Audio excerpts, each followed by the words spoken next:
சிவாய. ஓம் முருகா சரணம்.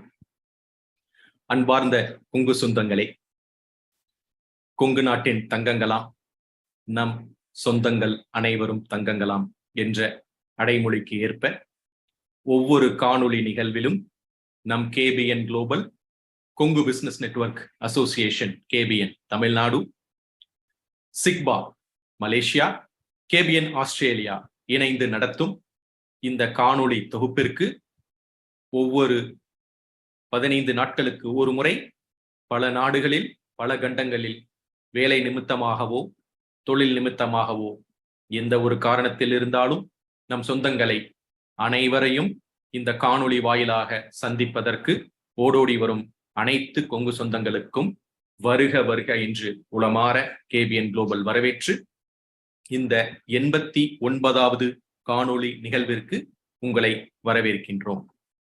சொந்தங்களே, ஒவ்வொரு காணொளி நிகழ்விலும் ஒவ்வொரு புதிய அத்தியாயத்தை கேபிஎன் குளோபல் எழுதி வருகிறது. அவ்வாறு இன்றைய காணொளியில் மிகவும் முக்கியமான ஒரு புதிய அத்தியாயத்தை எழுதுவதற்காக நமது சிறப்பு விருந்தினர் நம்முடன் இணைந்திருக்கின்றார். புரொஃபசர் டாக்டர் கிருஷ்ணமூர்த்தி ஐயா அவர்களை இந்த கேபிஎன் குளோபல் சார்பாக வருக வருக என்று உளமாற வரவேற்கின்றோம். சொந்தங்களே, இந்த 89வது காணொளி தொகுப்பு எவ்வாறு ஒரு புதிய அத்தியாயத்தை எழுதப் போகின்றது என்பதை தெரிந்து கொள்ள நீங்கள் ஆவலாக இருப்பீர்கள் என்பதில் எவ்வித ஐயமும் இல்லை.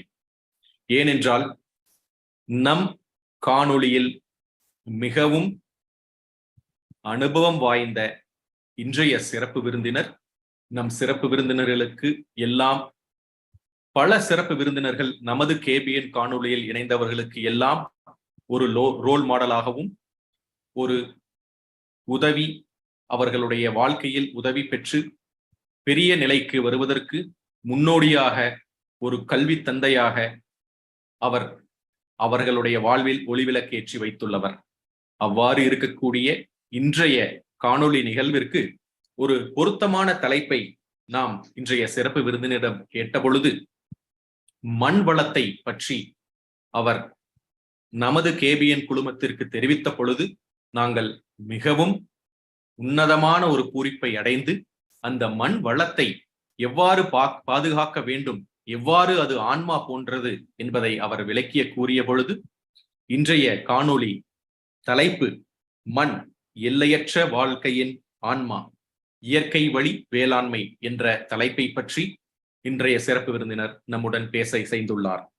ஆங்கிலத்தில் soil infinite soul of life, organic farming என்ற தலைப்பில் இந்த 89வது காணொளி நிகழ்விற்கு வந்துள்ள நமது சிறப்பு விருந்தினரை பற்றி கண்டிப்பாக உங்களுக்கு ஒரு முன்னுரை வழங்க வேண்டும். பல பக்கங்களுக்கு அவருடைய சாதனைகள் பட்டியல் நீண்டு கொண்டே இருந்தாலும் என்னால் முடிந்த அளவிற்கு இரத்தின சுருக்கமாக கூற விளைகின்றேன். சொந்தங்களே, professor doctor K Krishnamurthy, doctor K என்று அனைவராலும் அன்பால் அழைக்கக்கூடிய இன்றைய சிறப்பு விருந்தினர் BSc agriculture, MSc agriculture, PhD Madras university, MBA United States of America போன்ற பட்ட படிப்புகளில் தேர்ச்சி பெற்று மிகவும் அனுபவம் வாய்ந்த ஒரு முக்கியமான சாயில் மற்றும் மண் வளத்தை பற்றி ஆராய்ச்சிகளில் ஈடுபட்ட விஞ்ஞானியும் ஆவார். அவர் president ISCAP, former professor, head department of social science and agri chemistry, dean and director of extension education, Tamil Nadu agricultural யூனிவர்சிட்டியிலும் மற்றும் director UPASI tea research institute, chairman of the micro nutrients evaluation committee of ICAR, Chairman of the Fertilizer Control Order Updating of Government of India, Chairman of several technical committees of the state and central governments, Chairman and member of various committees of Indian Standards Institution, New Delhi. Now he is the Chairman and Managing Trustee, Krishnamurthy International Agricultural Development Foundation. Also, he is the member of Research Council of the Tamil Nadu Agricultural University, International Agriculture and Human Resource Development Consultant, lead assessor consultant of ISO 9000 quality control standards and certification, member of high level empowerment committee on organic policy. மீண்டும் ஒருவரை தெரிவிக்கின்றேன். member of high empowerment committee on organic policy formation of Tamil Nadu government, specialized in soil science and agri chemistry, organic manure, pollution control and environment consultant, and he had underwent advanced training on setting up of organic programs in India organized by the APIDA.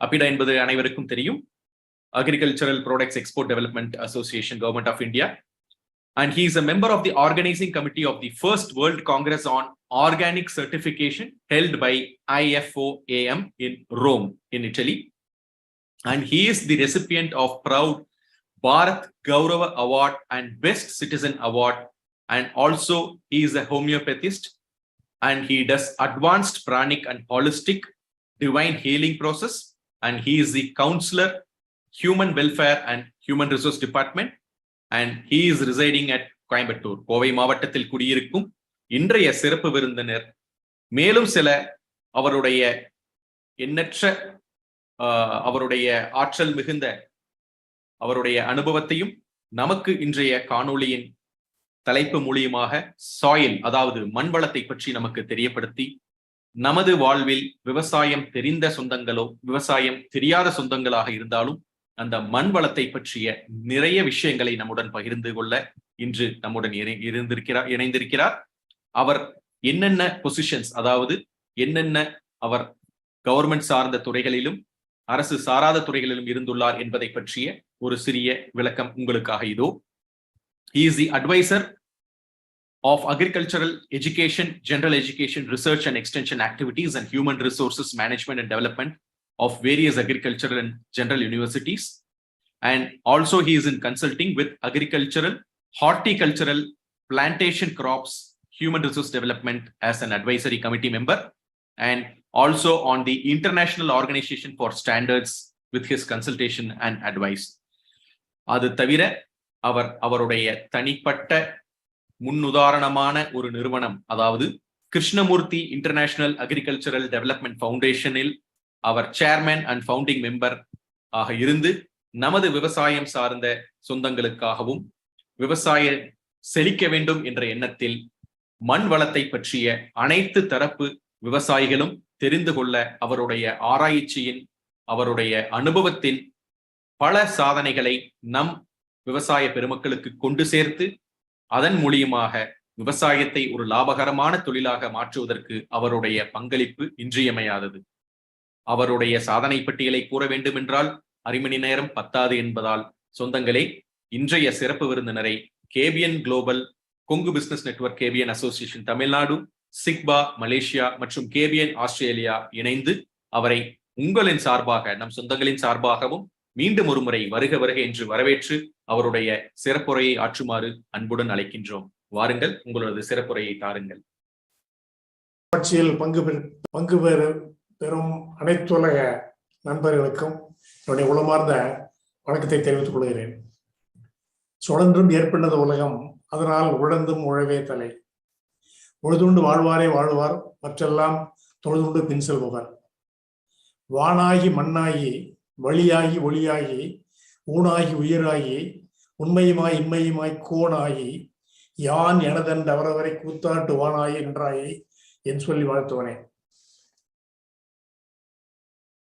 திரு பழனிப்பன் அவர்களுக்கும் திரு ராஜசேகரன் அவர்களுக்கும் என்னுடைய உளமார்ந்த நன்றியை முதலில் தெரிவித்துக் கொள்கிறேன். ஏனென்றால் அவர்கள் மூலமாகத்தான் அப்படி நான் இந்த காணொலி காட்சியை உரை நிகழ்த்துகின்றேன். இந்த உரை, என்னுடைய உரையானது அறிவியல், ஆன்மீகம், தத்துவம், அனோதத்துவம் ஆகிய எல்லாவற்றையும் உள்ளடக்கிய ஒன்றாக இருக்கும். இதுல சாயில் என்று சொல்லுகின்ற பொழுது SOIL என்று வருகிறது. என்னுடைய ஆராய்ச்சிப்படி S soul of infinite life, இதுதான் எஸ்ங்கிறது சோல், ஓங்கிறது ஆஃப், ஐங்கிறது இன்ஃபைனைட், அண்ட் எல்லுங்கிறது life. Soul of infinite life is soil. இதுல எப்படின்னா பார்த்தீங்கன்னா, நம்முடைய அறிவியலாளர்கள், விஞ்ஞானிகள் எல்லோரும் என்னென்னமோ சோதனைகள்லாம் செய்கிறார்கள். இங்கேருந்து செவ்வாய் கிரகத்துக்கு போகணும், பிறகு சனி கிரகத்துக்கு போகணும், மற்ற என்னென்னமோ எல்லாம் செய்யணும்னு சொல்லி எல்லாம் முயற்சி பண்றாங்க. ஆனால் என்ன காரணத்தினாலோ இந்த சில அற்புதங்கள்னு சொல்றோம், இந்த 7 wonders of the world அப்படின்னு சொல்லி சொல்றோம். என்ன கேட்டீங்கன்னா, இந்த அற்புதங்கள் அத்தனையும் மனிதனால் சிருஷ்டிக்கப்பட்டவை, உண்டாக்கப்பட்டவை. ஆனால் இயற்கை 2 மிகப்பெரிய அற்புதங்களில் அற்புதத்தை நமக்கு அளித்திருக்கிறது. ஒன்று மண், இரண்டாவது மனிதன்.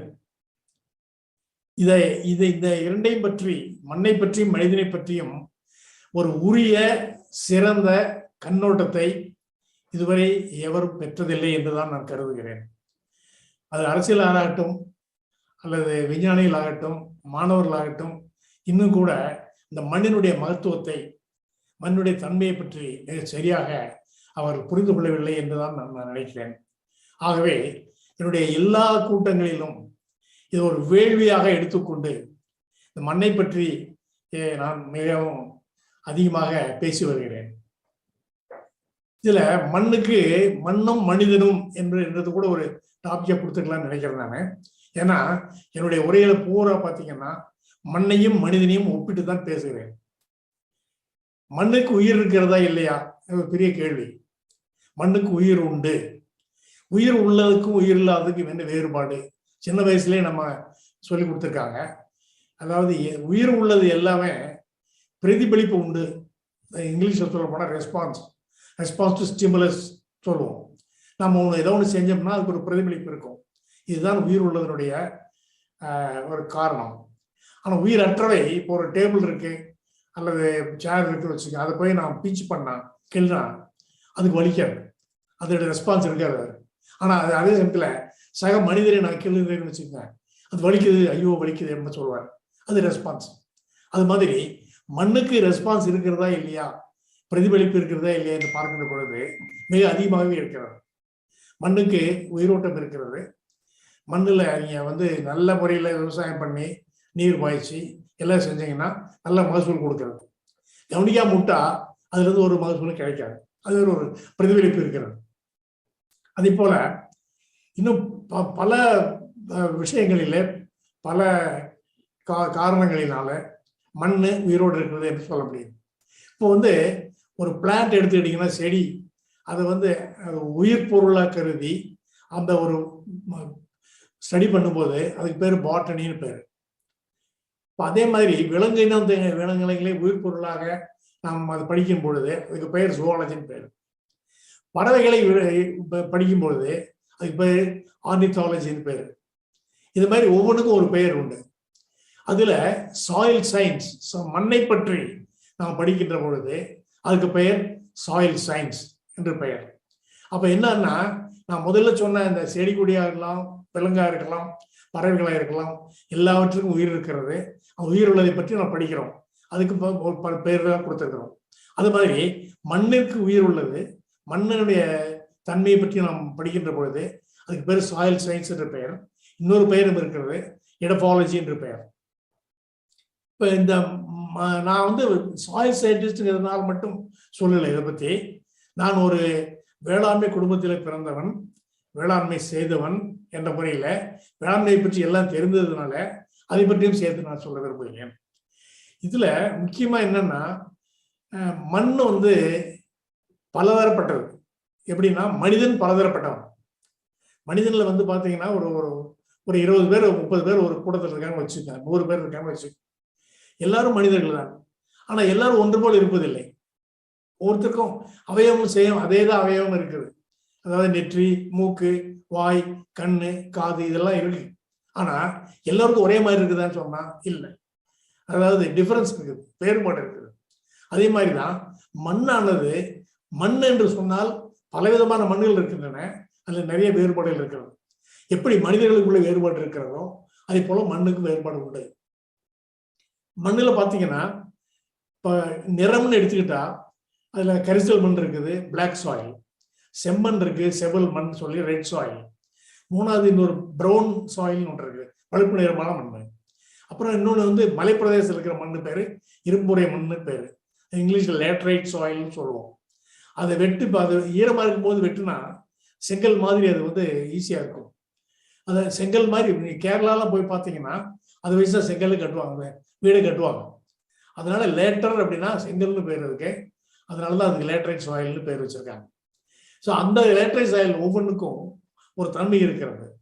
மனிதனுக்கு எப்படி தன்மை இருக்கிறதோ, மனிதனுக்கு எப்படி நிறம் இருக்கிறதோ அதே மாதிரி இப்போ மனிதனுடைய நிறத்தை எடுத்துக்கொண்டால், இப்போ பூமத்திய ரேகைக்கு கீழே இருக்கிறவர்கள் நீக்ரோயிட் ரேஸ் என்று சொல்லக்கூடிய நீக்ரோக்கள், அவர் கட்ட கருப்பா இருப்பாங்க. ஏன் கருப்பா இருக்காங்கன்னு சொன்னா, உஷ்ணத்தை தாங்கக்கூடிய, வெப்பத்தை தாங்கக்கூடிய அந்த நிறத்தான் கருப்பு நிறம். இப்ப நம்ம வெயில போகும்போது கூட கருப்பு நிறத்தை கொடையதான் பிடிச்சிட்டு போறோம். ஆகவே அந்த மாதிரி கருப்பு நிறத்தை அது வெயில தாங்கக்கூடிய கருப்பு நிறம் உடையது. அதனால அவங்களுக்கு அந்த கலர் கொடுத்திருக்காரு. எல்லாம் இயற்கை, இறைவன் படைப்புன்னு வச்சுக்கலாம், இயற்கைன்னு வச்சுக்கலாம். அடுத்தது வெள்ளைக்கலர். இங்கிலாந்துலாம் வரைங்கன்னு வச்சுக்கோங்க, இங்க வெள்ளை வெள்ளையான்னு இருப்பாங்க, எப்பதான் கோட் சூட் கொடுத்து தான் இருப்பாங்க. ஏன் அந்த கலர் நிறத்தை கொடுத்துருக்காங்கன்னா, அங்கே குளிர் பிரதேசம், ரொம்ப குளிர் அதிகமா, அந்த குளிர் தாங்கக்கூடியது வெள்ளை நிறம். அதனாலதான் வெள்ளை நிறத்தை அவங்க கொடுத்துருக்காங்க. அதுக்கப்புறம் பாத்தீங்கன்னா இன்னும் கொஞ்சம் கீழே வந்தீங்கன்னா ஐரோப்பா, அதுல ஏசியா, அங்க வந்து பார்த்தா ஜப்பான், சைனா, இது மாதிரி இடங்கள்ல பாத்தீங்கன்னா அதுக்கு பேரு மங்கோலாய்டு ரேஸ்னு பேரு. நான் முதல்ல சொன்னது நீக்ராய்டு ரேஸு, அடுத்தது இங்கிலாந்துல சொன்னது வந்து ஒயிட் ரேஸு, அடுத்தது வந்து இது மங்கோலாய்டு ரேஸ்னு பேரு. இவங்க பாத்தீங்கன்னா ஒரு மஞ்சள் சிவப்பும் கலந்த ஒரு மாதிரி நேரத்துல அவங்க இருப்பாங்க. அது அந்த கிளைமேட்டுக்கு, அந்த தட்பவெப்ப நிலைக்கு ஏற்றவாறு அந்த அந்த நிறத்தை இறைவன் படைத்திருக்கிறான், இயற்கை படைத்திருக்கிறது. இன்னும் கீழே வந்தீங்கன்னா, நம்ம ஊருக்குலாம் வந்தீங்கன்னா நம்ம எப்படி இருக்கணும், ஒரு டார்க் டேன் அப்படின்னு சொல்ல, ஒரு பழுப்பு நிறமான ஒரு கலர்ல இருக்கணும். அது ஏன் அந்த நிறம் நமக்கு அப்படின்னா, இந்த தட்பவெப்ப நிலைக்கு ஏற்பட்ட அதுதான் இந்த கலர் கொடுத்துருக்கோம். இன்னும் உதாரணம் சொல்ல போனா, இப்ப மண்ணை எடுத்துக்கிட்டீங்கன்னா கருப்பு நிற மண் தான் பருத்திக்கு மிக உகந்தது. அது சொல்லும் போதே பிளாக் காட்டன் சாயில்னு சொல்லுவோம். அதே மாதிரி செவ்வல் மண் இருக்குல்ல, செம்மண், அது எல்லா விதமான பயிர்களையும் தாங்கி வளரக்கூடியது. மலை மேல் இருக்கிற பயிர்கள் வந்து இப்போ கேபேஜ், காலிஃப்ளவர், இந்த மாதிரி மலை பிரதேசம் வளரக்கூடிய பயிர்கள் அது இந்த லேட்ரைட் சாயில்னு சொல்லக்கூடிய இரும்புரை மண்ணில் தான் வரும். அது கொஞ்சம் அசிடிட்டி அதிகம், அமிலத்தன்மை அதிகமாக இருக்கும். இந்த மாதிரி இது எதை குறிக்கிறது என்றால், இந்த அடாப்டேஷன் ஆங்கிலத்தில் சொல்லுவோம். அதாவது எந்த இதுக்கு உகந்தது அப்படிங்கிறத வச்சு பொறுத்தா நிறத்தையே இயற்கை படைத்திருக்கிறது. அதே மாதிரிதான் மண்ணுக்கும் அந்த நிறத்தை படைத்திருக்கிறது. பிறகு இன்னும் சொல்ல போனால், இந்த மனிதனுக்கு உள்ள அத்தனை அந்த மண்டலங்களும் மண்ணுக்கு இருக்குது. ஃபர்ஸ்ட் நம்ம எடுத்துட்டா ஜீரண மண்டலம்னு வச்சு, செரிமானம், டைஜஸ்டிவ் சிஸ்டம், எல்லாத்தையும் நம்ம சாப்பிட்றதெல்லாம் செரிக்கிறோம். அது செரிக்கும் போது பார்த்தீங்கன்னா அது தையா பற்றி சொல்லணும். அது உடலுக்கு வந்து அவ்வளோ ஒரு பெரிய ஆர்டிஃபிஷியல் இன்டெலிஜென்ஸ்ல பற்றி சொல்றோம், அதை விட அதிகமான இன்டெலிஜென்ஸ் சொல்றது இந்த உடல். ஆகவே செரிமானம் நடக்குது. அதே மாதிரி மண்ணில் வந்து ஜீரண மண்டலம் இருக்குது. எதை போட்டாலும் குப்பை கூலத்தை எல்லாம் போட்டீங்கன்னா அது பூரா செரிமானம் பண்ணிடுது. இந்த உடல் என்ன பண்ணுது, இதை செரிமானம் பண்ணி புரதமோ கார்போஹைட்ரேட்டோ அல்லது கொழுப்பு சத்தோ எதை சாப்பிட்டாலும் அதெல்லாம் பிரிச்சு பிரிச்சு பிரிச்சு அது என்ன பண்ணுது, எந்தெந்த நியூட்ரியன்ட் வேணும் தேவைப்படுதோ அந்த நியூட்ரியன்ட்டை மாற்றி கொடுக்குது. அது ரத்தத்தில் போகுது, கலக்குது. அதே மாதிரி இந்த மண்ணில் போடக்கூடிய அத்தனையும் டைஜஸ்ட் ஆகி சீரணமாகப்பட்டு செரிக்கப்பட்டு அது வந்து நைட்ரஜன், பாஸ்பரஸ், பொட்டாசியம் சொல்றோம் இல்லையா, அதெல்லாம் அது மாதிரி மாற்றி அது செடிகளுக்கு கொடுக்குது. ஸோ இது ஜீரண மண்டலம். அடுத்தது சுவாச மண்டலம். சுவாச மண்டலம்ங்கிறது என்னன்னா, மனிதன் வந்து ஆக்சிஜனை உள்ள எடுக்கிறான், அதாவது கரியமில வாயு வெளியே விடுறான். இதுதான் இது சுவாசம். இந்த சுவாசம் நடக்கலைன்னா மனிதன் இறந்து விடுவான். மண்ணுக்கு சுவாசம் உண்டா என்று சொன்னால் உண்டு. அதுல ஒரே ஒரு வித்தியாசம் என்னன்னா, கரியமில வாயு வந்து நீங்க அட்மாஸ்பியர்ல இருக்கிறது போல 8 மடங்கு அதிகமா இருக்குது, அவ்வளவுதான். ஆனா மண்ணுல வந்து கோடான கோடி உயிரினங்கள் இருக்கின்றன, பாக்டீரியாக்கள் இருக்கின்றது, ஃபங்கஸ் இருக்கு, இந்த நிறைய இருக்கு. அது எல்லாமே சுவாசிக்கிறாங்க. அதுல மண்ணில் வேர்கள் சுவாசித்து கொண்டு இருக்கின்றன. அதனால மண் வந்து சுவாசம் நின்று விட்டால் எப்படி மனிதன் இறந்து விடுவானோ அதே போல மண்ணிற்கு சுவாசம் நின்று விட்டால் மண் இறந்து விட்டதாக தான் அர்த்தம். அந்த உயிரோட்டம் இருக்காது. 2. 3வது கழிவு மண்டலம் சொல்றோம். கழிவு மண்டலம் எப்படின்னா, நம்ம உடல் ஒரு அற்புதத்துக்கு அற்புதம் சொன்னாங்க. இந்த மாணிக்கவாசகர் சொல்றாரு 9 வாயில் குடில் அப்படிம்பாரு. இந்த உடல்ல 9 வாயில் குடில், அதாவது கண்ணு 2, மூக்கு 2, மூக்குல 2 நாசிகள் இருக்கு இல்லையா, காது 2, வாய், ஆசன வாய், இந்த சிறுநீரக பண்றோமா அந்த யூரின் பாஸ் பண்ண அந்த ஒரு வாய், இதெல்லாம் சேர்த்து கிட்டத்தட்ட 9 வருது. இந்த 9 வாயில் குடிலையுமே என்னன்னா, எந்த நேரமும் இந்த கழிவுப் பொருட்கள் வெளியேற்றப்பட வேண்டும். நான் ஒண்ணு இந்த முறையில சொல்லி விரும்புறேன். இந்த கழிவேற்றம் ஏற்படாத நிலை வரும்பொழுதுதான் பிரச்சனை வருகிறது, அப்பதான் நோய் வருகிறது. அதே மாதிரி மண்ணுக்கு கழிவு மண்டலம் இருக்கிறதா என்னுடைய மாணவர்கள் கேட்பார்கள். எப்படி சார், மனிதனுக்கு சரி ரைட்டு, நீங்க சொல்றது கரெக்ட், ஆனா மண்ணுக்கு எப்படி இருக்கும்? இருக்கு. மண்ணு ஏதாவது வேண்டாதது வெளியேற்றுவதுதான் கழிவு மண்டலம்.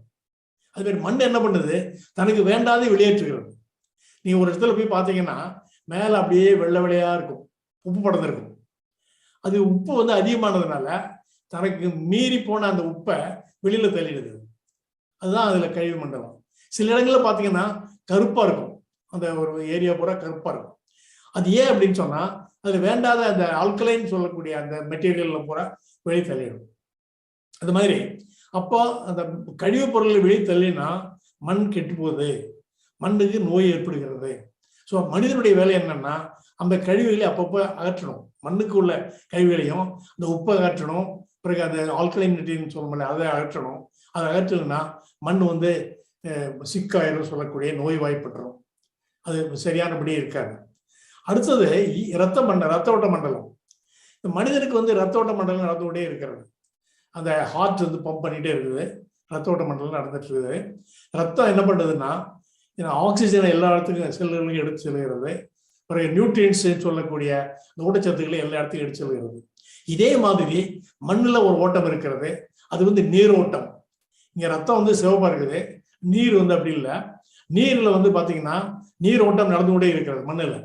அந்த நீர் என்ன பண்ணுறது, இதே மாதிரி மனிதனுக்கு எப்படி இந்த ஊட்டச்சத்துக்களையும் எடுத்துக்கொண்டு செல்றதோ அதே மாதிரி இந்த மண் என்ன பண்ணுறது, அந்த நீரோட்டத்தின் மூலமாக இந்த அங்கே இருக்கிற நியூட்ரியன்ஸ், நான் முதல்ல சொன்ன மாதிரி ஆக்சிஜன், இந்த ஊட்டச்சத்துக்கள், நைட்ரஜன், பாஸ்பரஸ், பொட்டாசியம் ஆகிய எல்லாவற்றையுமே எல்லாத்தையும் எடுத்து செல்கிறது.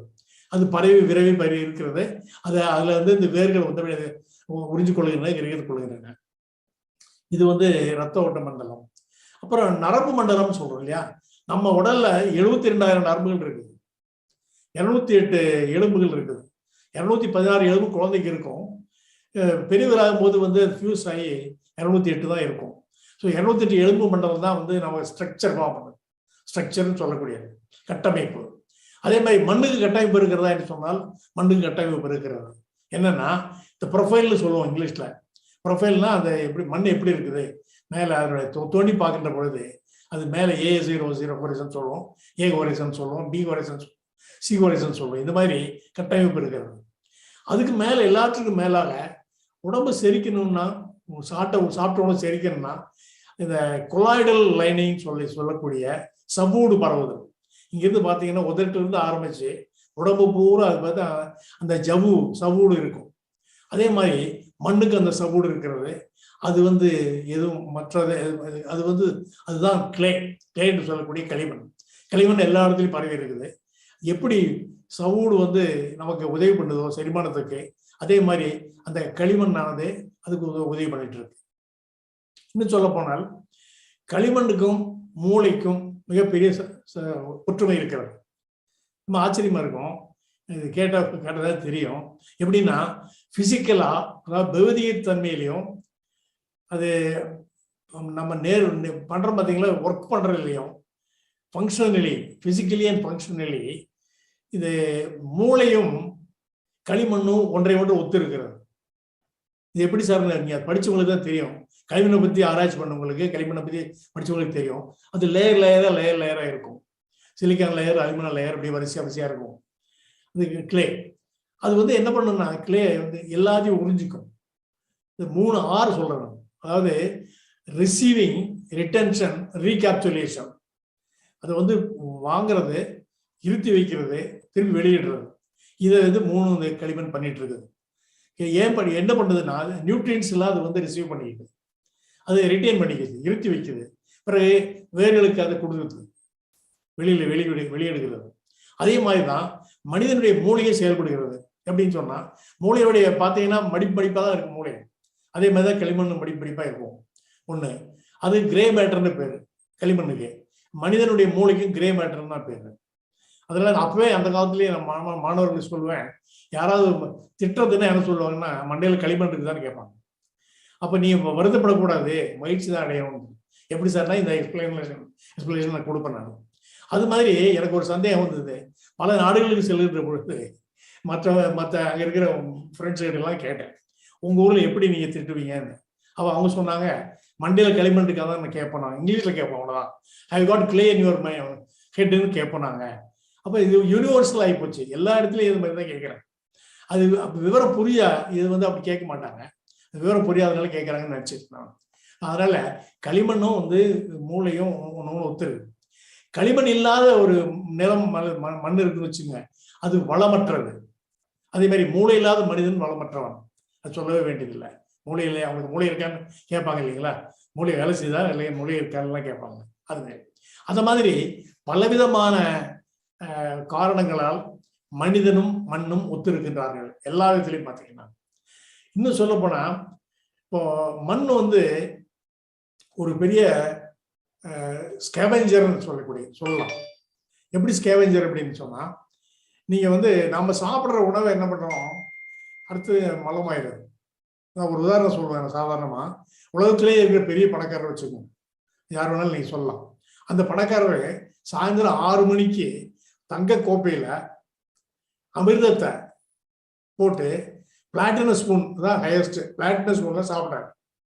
சாயந்தரம் 6 மணிக்கு சாப்பிட்றாரு. காலையில 6 மணி 12 மணி நேரம் கழிச்சு அது என்ன ஆகும், அது நெஞ்சாயிடும். அந்த அமிர்தம் வந்து நெஞ்சாயிடுது, அதாவது மலம் ஆயிடுது, மலத்தை வெளியேற்றணும், அந்த மாதிரி ஒரு நிலைமை.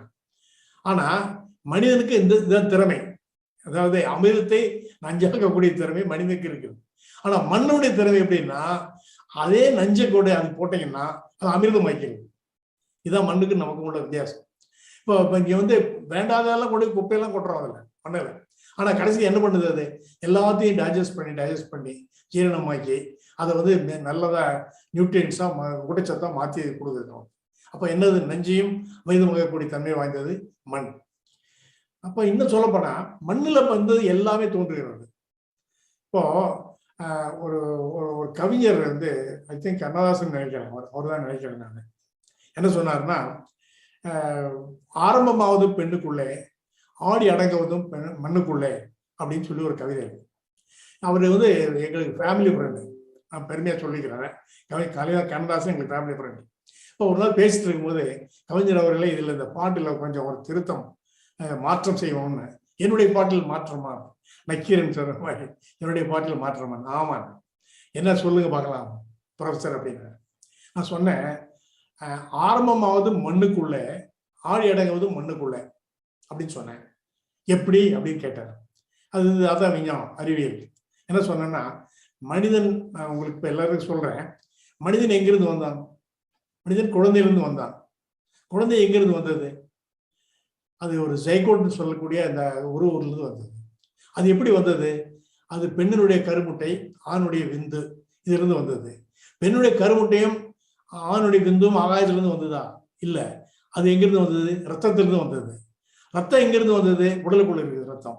ரத்தம் எப்படி உருவானதுன்னு சொன்னா, நம்ம கைமுன்னு சொல்லக்கூடிய உணவுக்கூழ், அந்த உணவு சாப்பிட்டு அந்த உணவுக்கூழ் தான் ரத்தமாக மாற்றப்படுகிறது. ஸோ ரத்தத்திலிருந்து தான் வருது. ஸோ கடைசியில் பார்த்தீங்கன்னா இது எங்கிருந்து வருது அப்படின்னு சொல்லி பார்க்கும்போது எல்லாத்துக்கும் ஒரு மூலம் இருக்குது. இப்போ ஒரு ரெஜிஸ்டர் ஆஃபீஸில் போய் நீங்க பத்திரம் பதிவு பண்ணுறதுனா கூட மூலப்பத்திரம் வேணும்னு கேட்குறாங்க. அது மாதிரி எல்லாத்துக்கும் ஒரு மூலம் இருக்கிறது. அந்த மூலம் வந்து மண் தான். கடைசி என்னது, மனிதன் வந்து எங்க போறான்னு சொன்னா மண்ணுக்கு தான் போறான். மனிதன் எதுக்கு இரையாகிறான் அப்படின்னு சொல்லி ஒரு கேள்வி வருது. மனிதன் மண்ணுக்கு இரையாகிறான், நம்பர் 1. அப்போ தன்னுடைய மனதுக்கே இரையாகிறான். He is become a prey to his own mind. அதுதான் உண்மை. அதே மாதிரி மண்ணுக்கு இரையாகிறார். ஸோ மண்ணுக்கு மனிதன் மேல் ஆசை அப்படின்னு சொல்லி ஒரு பாடல் கூட இருக்குது அதில். ஸோ மண் வந்து கடைசியாக வந்து அங்கே போய் சேர்றாங்க. அப்போ எங்கிருந்து ஆரம்பிச்சு எங்கிருந்து போய் முடியுதுன்னு சொன்னா மண்ணிலிருந்து ஆரம்பிச்சு அது எப்படி வந்தது அப்படின்னா, ரத்தம் எப்படி வந்ததுன்னு சொன்னா உணவுல நான் சொல்ல மறந்துட்டேன். உணவுல இருந்து வந்தது. உணவு எங்கிருந்து வந்தது அப்படின்னா இந்த பயிர் வகைகள், காய்கறி வகைகள், பழங்கள் இருந்து வந்தது. காய்கறி வகைகள், பழங்கள்லாம் எங்கிருந்து வந்ததுன்னா மண்ணிலிருந்து, நிலத்திலிருந்து தான் வந்தது. ஆகவே மூலம் எதுன்னு சொன்னா மண்ணு தான். மண்ணில் இருந்தா எல்லாம் உற்பத்தி ஆகிறது. கடைசியில மண்ணிலும் போய் சேருது. இன்னும் சொல்ல போனா 5 பஞ்சபூதங்கள் சொல்லுவாங்க இல்லைங்களா? நிலம், நீர், காற்று. இந்த 5ஆல் தான் மனிதன் ஆக்கப்பட்டிருக்கிறான், மண்ணும் ஆக்கப்பட்டிருக்கிறது. கடைசியாக இது வந்து ரெண்டும் ஐக்கியமாயிடும். இதுதான் உண்மை ஆக்சுவலா நடக்கிறது. இதை வந்து ரொம்ப அருமையா வந்து திருக்குறள்லயோ, திருவள்ளுவரோ, திருமூலரோ, ஔவையாரோ, மற்ற பட்டினத்தாரோ எல்லாரும் இந்த யாக்கை நிலையாமை பத்தி மிக அருமையா எல்லாம் சொல்லிருக்காங்க. அது இது தருணம் இல்லை. இப்போ இந்த மாதிரி ஒரு மண், சாதாரண மண் தோன்றதுக்கு, ஒரு அங்குலம் மண் தோண்டுவதற்கு பல லட்சம் ஆண்டுகள் ஆகுது. இது எவ்வளவு பேருக்கு தெரியும்? நிறைய பேருக்கு தெரியாது. அப்போ ஏதோ மண் கல்லுல இருந்து வந்த கல் வந்து எடுத்துட்டு அதை கல்லை பொடி பண்ணா இது மண்ணாயிருமன்னா ஆகாது. அதுக்கு உயிர்ப்புத்தன்மை இல்லை. அப்போ உயிர்ப்புத்தன்மை வரணும் என்னன்னா அதுல வந்து மைக்ரோ ஆர்கானிசம் சொல்லக்கூடிய நுண்கிருமிகள், நுண்ணுயிர்கள் எக்கச்சக்கமா இருக்கு. அது என்ன சொல்ல, கோடிக்கணக்கில் நுண்ணுயிர்கள் இருக்குது. நுண்ணுயிரினுடைய கலவை தான் இந்த மண். அதுல இப்ப நம்ம சொன்ன மாதிரி உடம்புல பாத்தீங்கன்னா இந்த 3.5 கோடி நம்முடைய மனிதனுக்கும் நான் மண்ணை தான் ஒப்பிட்டுட்டே இருக்கேன். இப்போ 3.5 கோடி மயிர்கால்கள் இருக்கின்றன நம்முடைய மயில்ல, உடம்புல. இந்த 3.5 கோடி மயிர்கால் இருக்கிறதுனால நம்ம கோடீஸ்வரன் நம்ம சொல்லிக்கலாம். நம்ம கோடீஸ்வரன் தான் இந்த மயிர்கால்கள் மூலமா. இது என்ன பண்ணுது அப்படின்னு சொன்னா, இந்த 98.2 நம்முடைய வெப்ப நிலை இருக்குல்ல, உடல் வெப்பநிலை, அதை வந்து பாதுகாக்கிறது எதுன்னா இதுதான் பாதுகாக்குது. நீ வெயில் இருந்தாலும் சரி, ஏசி ரூம் இருந்தாலும் சரி, வேற எங்க போனாலும் சரி, 98.2 அது அப்படியே 98.4 இருந்துட்டே இருக்கும். அது எப்படின்னா இதனுடைய வேலை தான். அதே மாதிரி தான் மண்ணுல இது ஒரு லட்சக்கணக்கில் அந்த மண் துகள்கள் இருக்கின்றன. அது கூட மண் துளைகள் இருக்கின்றன. இந்த துளைகள் வந்து மண் துளையும் இந்த நம்ம மயிர்கால்கள் துளையும் கிட்டத்தட்ட ஒரே மாதிரி தான் செயல்படுகிறது. அதனுடைய வெப்பத்தையும் அது பாதுகாக்கிறது. வெப்பம் ரொம்ப முக்கியம். நிறைய பேர் வெப்பத்தை பத்தி கவலையப்படுறதில்லை. எல்லாத்தையும் பத்தி ஸ்டடி பண்ணுவாங்க. ஆனா இந்த உஷ்ணம் அல்லது வெப்பம் எந்த அளவுக்கு அதுக்கு வந்து இப்போ செயல்படுதுங்கிறத பத்தி நிறைய பேர் ஸ்டடி பண்றதில்லை. நான் என்னுடைய மாணவர்கள்லாம் சொல்லிட்டு இருக்கிறேன், சாயில் டெம்பரேச்சர்னு பேர். Soil temperature is very good and is very very important. ஆனால் அதை பத்தி கொஞ்சம் ஆராய்ச்சி பண்ணணும். சொல்றேன், மைக்ரோ கிளைமேட்னு சொல்லுவாங்க. அதாவது நம்ம தட்பவெட்ப நிலை இருக்கு பார்த்தீங்களா, அதுல மைக்ரோ லெவல்ல இருக்கக்கூடிய நுண்ணிய தட்பவெட்ப நிலை அது எப்படி இருக்குதுன்னு பார்க்கணும். அது ரொம்ப முக்கியம் சொல்லி. ஸோ இந்த மாதிரி இப்போ இன்னொன்னு சொல்ல போனா மனிதன் வந்து கழிவுகளை வெளியேற்றலாம்னு சொன்னாங்க. ஆனா மண் என்ன பண்ணுது? அதுவும் கழிவுகளை வெளியேற்றுறது. ஆனா மண்ணுக்கு மனிதனுக்கு வித்தியாசம் என்னன்னா, அது ஒரு ஸ்கேவெஞ்சர் மாதிரி ஒர்க் பண்ணுதுன்னு சொன்ன முதல்ல. எப்படின்னு சொன்னா, நீங்க ரோட்ல போயிட்டு இருக்கீங்க, ஒரு இடத்துல ஏதோ ஒரு துர்நாற்றம் அடிக்குதுன்னு வச்சுக்கோங்க. அப்ப என்ன பார்க்கும்போது, ஒன்னா ஏதோ ஒரு எலியோ பெருச்சாலியோ ஏதோ ஒன்று ஒரு இறந்து கிடக்குது, மேல இருக்குது. மேல கிடக்கும்போது அந்த ஸ்மெல் அடிக்குது. ஆனா அதே சமயத்துல அது ஒரு 1/2 இன்ச்சோ அல்லது 1 இன்ச்சோ மண்ணுக்கு அடியில் இருந்து வச்சுக்கோங்க, அந்த நாற்றம் இருக்காது, துர்நாற்றம் இருக்காது. அப்ப என்ன பண்ணுது? மண் அதை ஜீரணிச்சு அதுல இருந்து நம்மளை விடுபட்டு வைக்கிறது. அந்த முறையில பாத்தீங்கன்னா மண் வந்து ஒரு ஸ்கேவெஞ்சர் மாதிரி வேலை செய்யுது. மண்ணில் தெரிஞ்சிக்க வேண்டிய சமாச்சாரங்கள் நிறைய இருக்குது. பொறுமை, அகழ்வாரை தாங்கு நிலம் போல இகழ்வார் பொறுத்தல் தலை அப்படின்னு சொல்லி திருவள்ளுவர் சொல்றாரு. அகழ்வாரை பொறுத்தல், மற்றவங்க எல்லாம் திட்டினா கூட நம்ம அதை பொறுத்துக்க முடியும். அது மாதிரி மண்ணை என்ன செய்தாலும், மண்ணை வெட்டுறோம், தோன்றோம், என்னென்னமோ எல்லாம் பண்றோம், அட்டுழியங்கள்லாம் பண்ணிட்டு இருக்கிறோம். அவ்வளவு அட்டுழியங்கள் பண்ணாலுமே மண் என்ன பண்ணுது? அதை பொறுத்துக்குது. அதுல இருந்து அது நம்ம கத்துக்க வேண்டியது இருக்குது. அது மாதிரி நிறைய சமாச்சாரங்கள் மண்ணில் தெரிஞ்சுக்க வேண்டியது இருக்கு. நம்ம மனிதனும் மண்ணும் அப்படின்னு பார்க்கும்போது நான் மண்ணும் பெண்ணும் கூட ஒன்று எழுதியிருக்கேன். மண்ணும் பெண்ணும் அப்படின்னா மண்ணை வந்து கிட்டத்தட்ட பெண் மாதிரியே தான் இருக்குது. ஏன்னா மண்ணை வந்து பெண்ணாதான் அனுபவிச்சு எல்லாருமே சொல்லிருக்காங்க. இப்ப நதிகளை எப்படி சொல்றாங்க? நதியை வந்து பெண்ணாதான் உருவாக்கிறாங்க, மண்ணையும் பெண்ணாதான் உருவாக்கிறாங்க, நிலத்தையும் பெண்ணாதான் உருவாக்கிறாங்க. இதுல கூட திருக்குறள்ல திருவள்ளுவர் என்ன சொல்றாரு? செல்லான் கிழவன் இருப்பின் நிலம் பொழுந்து இல்லாளின் ஓடிவிடும் அப்படி சொல்றாரு.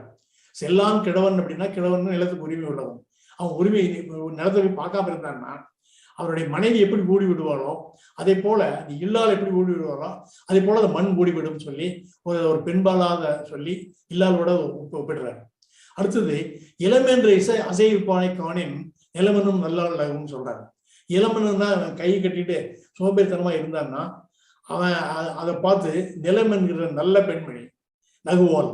இளம் என்ற அசைவிப்பாரை காணின் நிலம் என்னும் நல்லாள் நகுவாள் அப்படின்னு மிக அழகா சொல்றாரு. ஆகவே இந்த பெண்மைத்தன்மை இருக்குது இல்லைங்களா, ஆண் பெண்ணுன்னு எடுத்துட்டோம்னா இந்த பெண்மைத்தன்மை இருக்க அது மிக போற்றுதற்குரியது, சிறப்பானது.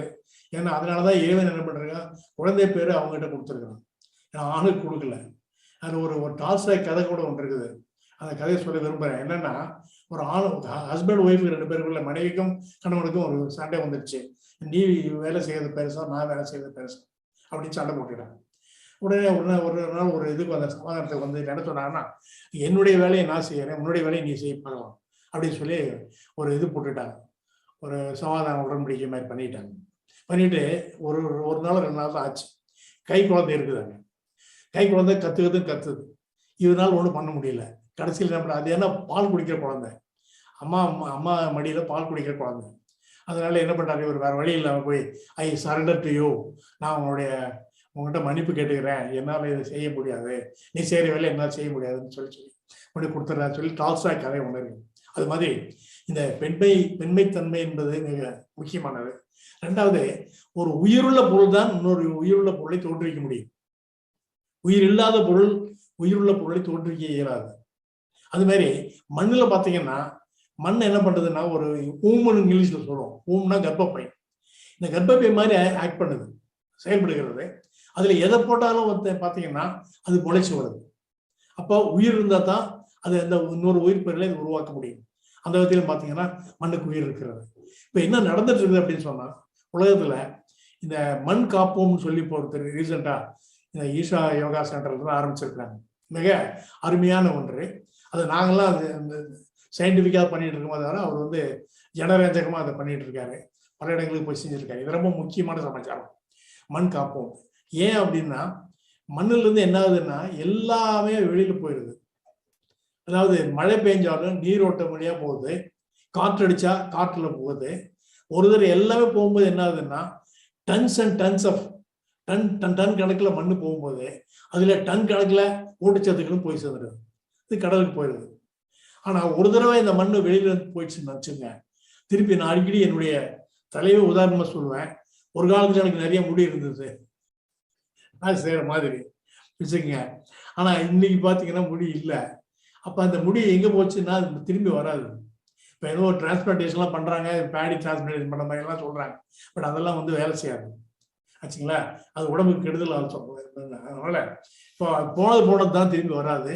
அதனால என்னன்னா இப்போ நிறைய கிட்டத்தட்ட 40% மண் வந்து உலகத்தில் ஒரு மண்ணுல எல்லாம் டீக்ரடேஷன் ஆகி போச்சு, ரொம்ப கெட்டு போச்சு மண். சல்லினிட்டி ஆல்கலினிட்டின்னு இருக்குது. சல்லினிட்டிங்கிறது உப்புத்தன்மை உள்ளது, ஆல்கலினிட்டிங்கிறது காரத்தன்மை உள்ளது. அந்த மாதிரி அப்புறம் சத்தெல்லாம் பூராவே குறைஞ்சு போய் மண்ணே இல்லைங்க. மண் இருந்தால் தானே சத்து இருக்கும், அது இல்லை.